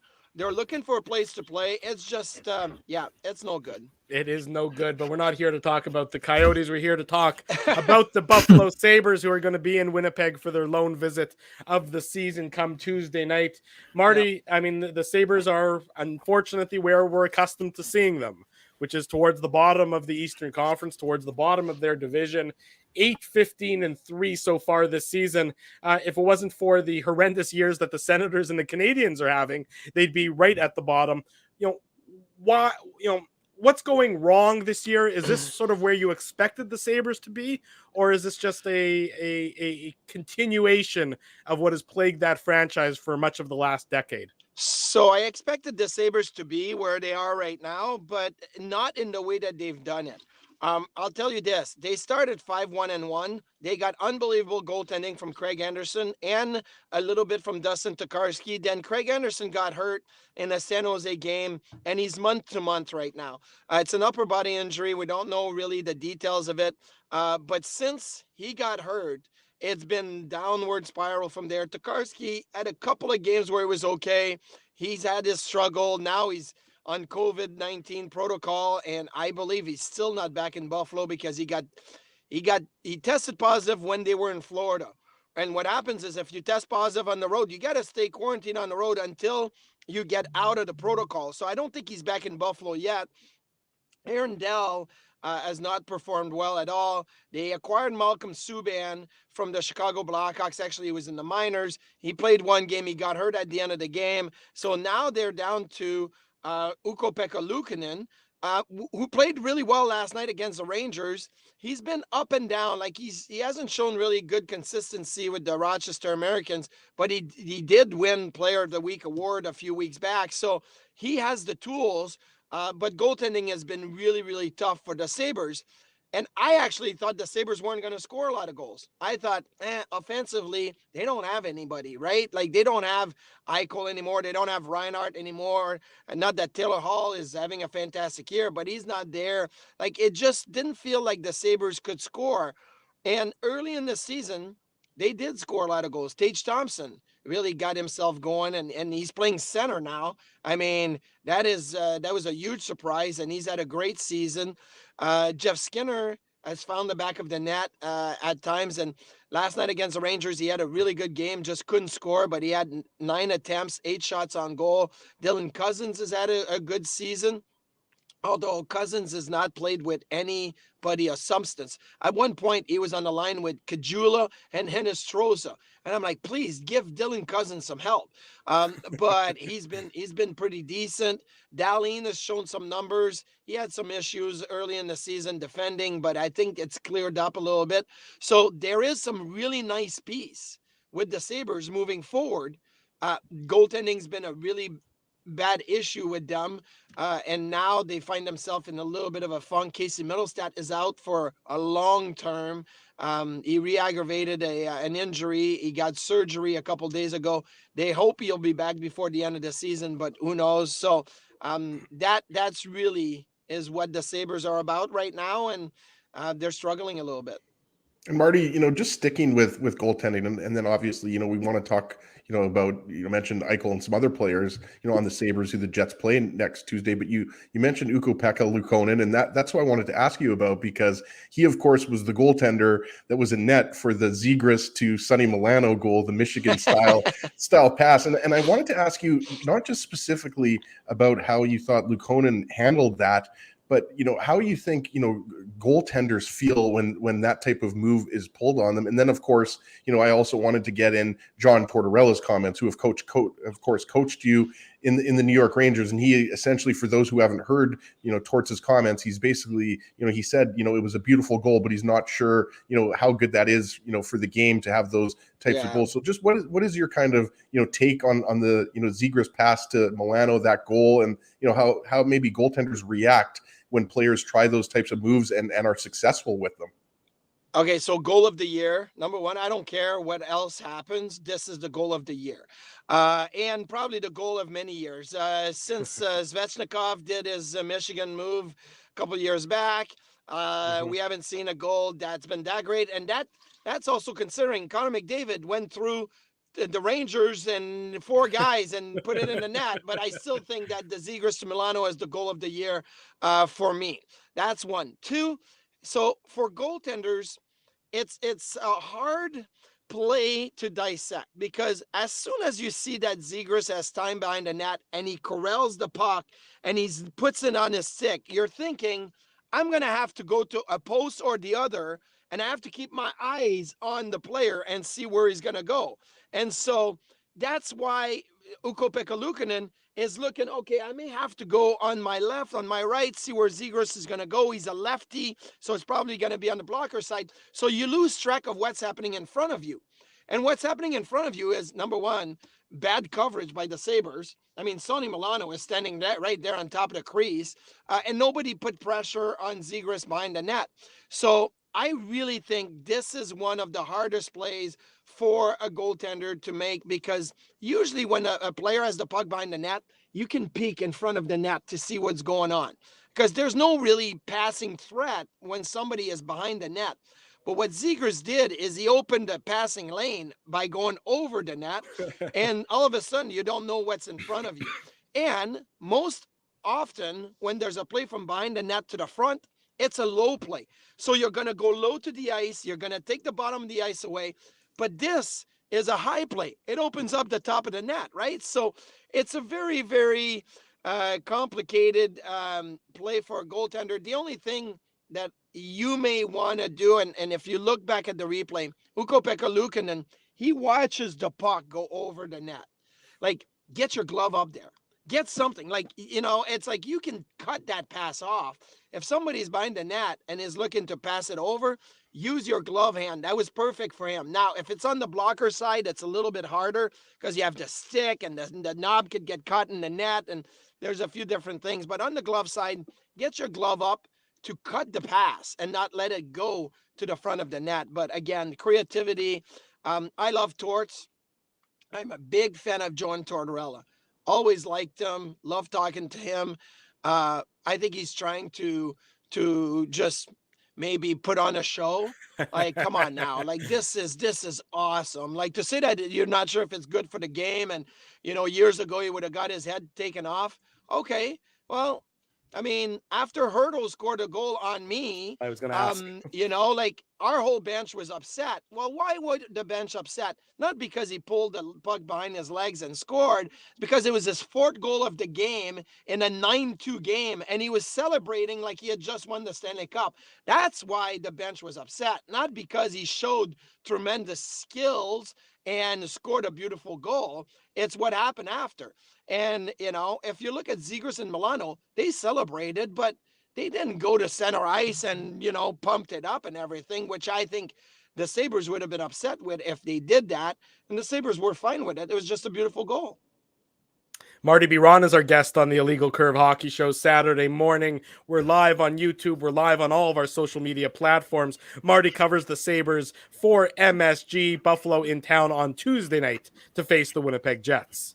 Marty, when things are going well with the parent club, you look down to the AHL and you think to yourself, are there any positives, any bright spots? And Rochester right now is sitting second in the North, and they've got some nice players. Jack Quinn, Peyton Krebs, who they got obviously in the trade. So is that kind of a bright light for folks in Buffalo? Yes. Is to see these young prospects who are in the system? And what is the game plan for them? Is the plan to allow them to develop at the AHL level still? Or do you think that they'll be in the NHL sooner rather than later? So I'm thinking this season, you talk about Jack Quinn, who's played phenomenal in the American League at one point. And I don't know, I didn't check this morning. At one point, he was leading the scoring race in the AHL. You have JJ Peterka, who was a second-round pick 2 years ago. The Sabres were really high on him. You saw him at the World Juniors playing for Germany last year. JJ Peterka, another one that's having a fantastic year. Peyton Krebs has got himself going. You've got Matthias Samuelsson on the back end. This is a guy that will be in the NHL probably before the end of the season, depending on what the Sabres do with their defense core. But the plan for the young guys in Rochester is for them to develop in Rochester, have a successful year, get to the playoffs, play well in the playoffs, hope you go on a playoff run, and then see where you're at next season. But I do believe that at some point this year, all three of those forwards, Quinn, Peterka, and Krebs, will probably get a call up in Buffalo, will get some experience in Buffalo, and it will be a bit of a reward. You're doing so well in Rochester. We want you to come up to Buffalo. Number one, make a little bit of money. I mean, people forget about that, but you're making 65, 70 grand in the minors. You get called up, it's a 750 minimum that you're making. And it's fun to get that paycheck after even just 5 or 6 days in the National Hockey League.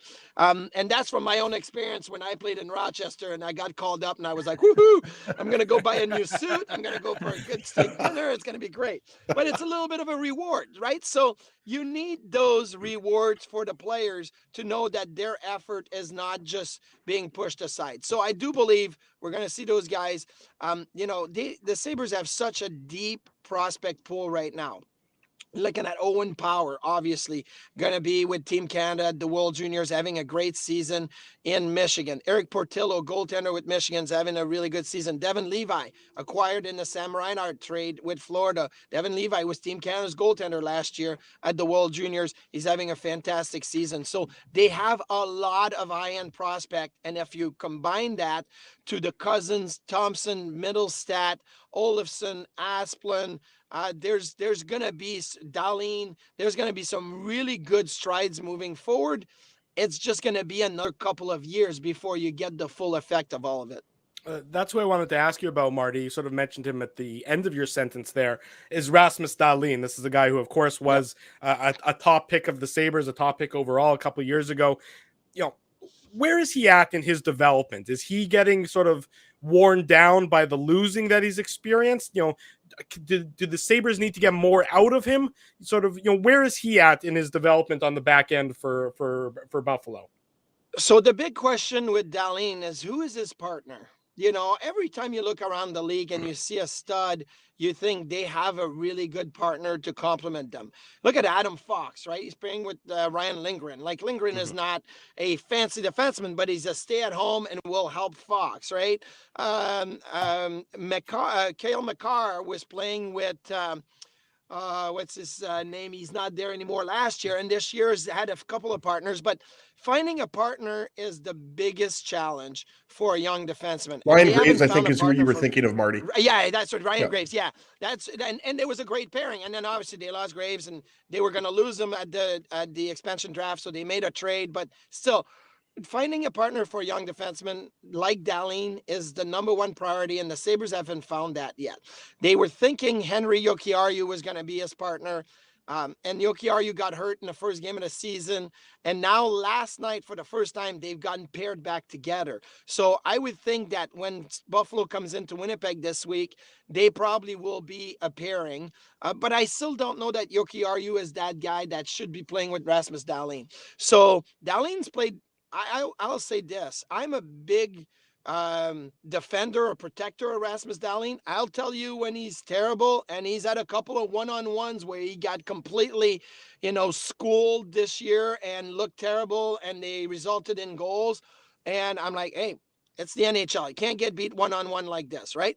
But he's worked on it. He's been way better. And offensively with the puck, he's still so very, very poised and good. And that's a quality that not a lot of defensemen have. He's not going to have the wow speed of Makar. He's not going to have the passing like Fox and the creativity that Fox has. And there's so many young defensemen around the league, Quinn Hughes, and that really stand out. Dahlin is in that talk of these young defensemen, but he's not as flashy and not as quick and not as explosive as those guys, but still performing to a high level. No, Marty, we have to ask you about, the goalie interference, because, I mean, there's nobody better to ask. You've played over 500 games, in the NHL. And, I'm not sure if you saw, last night's goal that, was originally called a goal on the ice. So you saw it. And obviously Jets fans were quickly thinking back to the game against Carolina when it looked like Sebastian Aho was going to be called for goalie interference on Connor Hellebuck. But what is I realize, it's a complicated question because there is, some gray area when it comes to goalie interference. But in terms of what we've seen, just in the first kind of, quarter of the season here, I mean, what's kind of your take on, some of these goalie interference calls and some of the non-calls that we're seeing? Okay, so usually I would say that the situation room in Toronto is pretty good. They make the right calls, and they usually, kind of have the rule to back them up. Last night's call was the right call. So Pierre-Luc Dubois interferes with Thatcher Demko in the crease. I mean, and it doesn't, even though I think this still results in a goal, even if Dubois is not there, I don't think Demko can recover, but you can't take that into consideration. You have to take the play for what it is. Dubois comes in, makes contact with Demko, turns him around a little bit on the backside. The puck goes in the net. I think that's a good no-goal call. Now let's go back to Carolina against Winnipeg. And I'll tell you this, Connor Hellebuck could not have said it any better in the press conference than what he explained. And he did it without emotion. He stayed calm. He used facts. It was really good. That rule 69 is rule 69 when it comes to goalie interference. Loose pucks and rebounds. If a goalie and a player are going for a loose puck or a rebound simultaneously, and there is incidental contact, a goal should be allowed. The problem in the Hellebuck Aho issue is that the first whack, there's a loose puck and rebound, and they're both going for it. The second whack, the puck gets wedged underneath Hellebuck's pad, and at that point, it is not a loose puck and rebound situation. It's a covered puck. And the league, I don't know, really switched their gear to say, in a covered puck, you cannot push a goalie's pad. You cannot interfere with the goalie. There's no incidental contact. It is not a good goal. And Hellebuck says, the puck was lodged underneath my pad for 90 degrees until I got completely turned around and the puck got released. So I agree with him. That was no goal on the play for me. The league failed on this one. And listen, they make mistakes. It's human error. I get it. Last night in Buffalo, we had one. The Sabres are down 2-1. They score a goal to make it 2-2. There's a league-initiated review in the last minute. They look for offside. They deemed it was offside. Don Granato is complaining. He's like, we tagged up. Our player did not touch the puck inside the zone until everybody was tagged up. They're like, we reviewed it already. It's no goal. Well, darn it. We found the clips and we were able to explain it, and it was onside and it should have been a goal. So it happens. There's human error. I just hate when the system is supposed to be set that if you have all the tools at your disposal, you should be making the right call. And now that's 2 in a week and more, I'm sure will happen where the wrong call is made. You know, Marty, we're talking about the Sabres and things in Buffalo and looking to the future and knowing that, and you said it's going to be a few years, but they've got a lot of bright spots. How are folks in Buffalo handling that? I mean, it's 10 straight years without a playoffs. It's, I think, 12 of the last 14. There's 2 years in a row, but then 2 previous to that, no playoffs. So, I mean, Buffalo is a solid NHL market, as solid you're going to find, one of the best TV markets in the country. But how can fans continue to support knowing that it's the promise of, well, it'll be good in a few years? How are they handling that in the market? Well, it's tough. I'll tell you this. And you can see the attendance when you watch the games. There's been 7, 8, 9,000 at games. Now there's multiple factors for that. COVID regulation, vaccine mandate to come to the games. The Canadian border was not open for a long time. So it really did not allow Canadian fans to come in and watch NHL hockey in Buffalo. The performances on the ice are one of them as well. So for me, there's a multitude of factors. But the fact that they've not performed well and it's been rebuild over rebuild over rebuild is probably the leading one, that fans are not coming to games right now. And they're just, losing their patience a little bit. Now, they're willing to give Kevin Adams a little bit more of a leash, if I would say, because Kevin is a local guy. He grew up in Buffalo. He won a Stanley Cup. He's communicated to the fans really well through interviews, press conference. And I think his approach is a good one, but fans are not willing to go in blind and say, hey, we're going to go to games and hope it turns out well. They want to see results. I've been there. Listen, right before the lockout, I believe it was 02, 03, and 03, 04. We went through bankruptcy. Ownership in Buffalo was very unstable. People didn't go to games because they're like, why should we go to games? Like they're trading all the players away, and it just was a mess. And then 05, 06, after the lockout, at the start of the season, we had 10, 12,000 in the stands. It wasn't great, but then we started winning. Chris Drury, Danny Briere, Vanek, Pominville, Roy, Ryan Miller, name them, right? We started winning, and all of a sudden the building's full. So winning will fix it, but fans are a little bit tired of waiting for that. Marty, we'll let you go on this last question. Here in Winnipeg, Eric Comrie is the backup goaltender. He's been handed the backup goaltender job this offseason. The team said to him, look, you're our guy who's going to back up Connor Hellebuck. When you're a younger goalie or a bit of a journeyman goalie, and then you finally get that opportunity. Marty's still young. What are you talking about, Drew? Not Marty. I'm talking about Eric Comrie. But when you're handed that role and you're basically told with confidence, you're going to be our guy, and you've bounced around back and forth, and you've never really been able to establish yourself at the NHL level, what does that do for a young goalie's confidence, for a guy like Eric Comrie? Well, first of all, you need to win games, right? And you need performances, because if you don't perform, especially with a guy like Connor Hellebuyck, you're not going to play regularly, and that's what you want to do. He's getting an opportunity. He's earned that opportunity for years. It was Comrie and Hellebuyck in the minors together, and now it was who's going to take the lead. Hellebuyck took the lead, and it took Comrie a lot longer to get there and moved around a little bit, but he's in the NHL where he wants to be. So you have to be a pro, and you have to get results. If you don't get results, Paul Maurice is not going to be able to say, hey, listen, we're going to play you every 3 games, every 4 games. It's going to be tough. So, look, I thought he had he struggled early in the game against Vancouver. It was 3-3 halfway in the game, and then played really well and shut the door down. It was unfortunate that they lost in the shootout, and the Elias Pettersson move is just really tough to stop with the one-hand Forsberg. But I thought he recovered, and that's one thing coaches want to see, to be able to gain confidence. And now you got to put the piece together. So, look, it's his opportunity, and he has to continue to earn it every game that he plays. And that's going to be like that as a backup for a long time. It's just the way it is. It's a tough job to do, but I mean, it's a great job if you can handle it and perform well. Marty, appreciate your time. Always appreciate your insight. We'll let you get on with your Saturday. Thanks so much for joining us this morning on the Illegal Curve Hockey Show. Awesome. Go Next Nordiques, time I'll baby. put my Jets t-shirt on. Yes, that's right. Next time with the Jets tee. Take care, Marty. Thanks so much, buddy. Thanks, Marty. Awesome. Thanks, guys. There he goes. Marty Biron joining us this best. morning. Ezzy, I'm shocked you didn't show him your t-shirt. Well, I didn't want to steal his thunder, but yeah, I am wearing a You're wearing your Violent Whalers? Gentleman Hartford Whalers shirt. So yeah, it's same era, right? There you go. That's nice. You guys are both supporting dear and departed teams that maybe one day will come back and have a role to play in this new NHL. That's it for this Saturday morning. Gentlemen, I have to say, there are no more 9 o'clock starts for the remainder of the regular season. We've done it.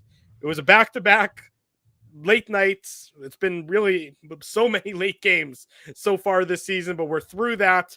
Kudos to you, Dave. Kudos to you sometimes, Ezzy. No offense, but sometimes only. Dave and I get the full kudos. You get, a partial kudos. But that being said, it has been a fun Saturday morning. It was a fun Thursday night, and it was a fun Friday night, of course. We'll be back on Tuesday night after the Jets and the Sabres. But before we go, Ezzy, you have a Tough Duck toque to give away. Yeah, I was kind of struggling. There were a lot of good comments on last night's post-game show. I think it was just because it was 12:30 in the morning, and I was tired and I wasn't decisive enough to pick one. But we're going to give one. This isn't for a specific comment, but he's here every Saturday. He often comes and watches the post-game show. Ronnie Dollywall, we're going to give him one. We're going to give you a Tough Duck toque. So send me an email, ezra@illegalcurve.com, Ronnie.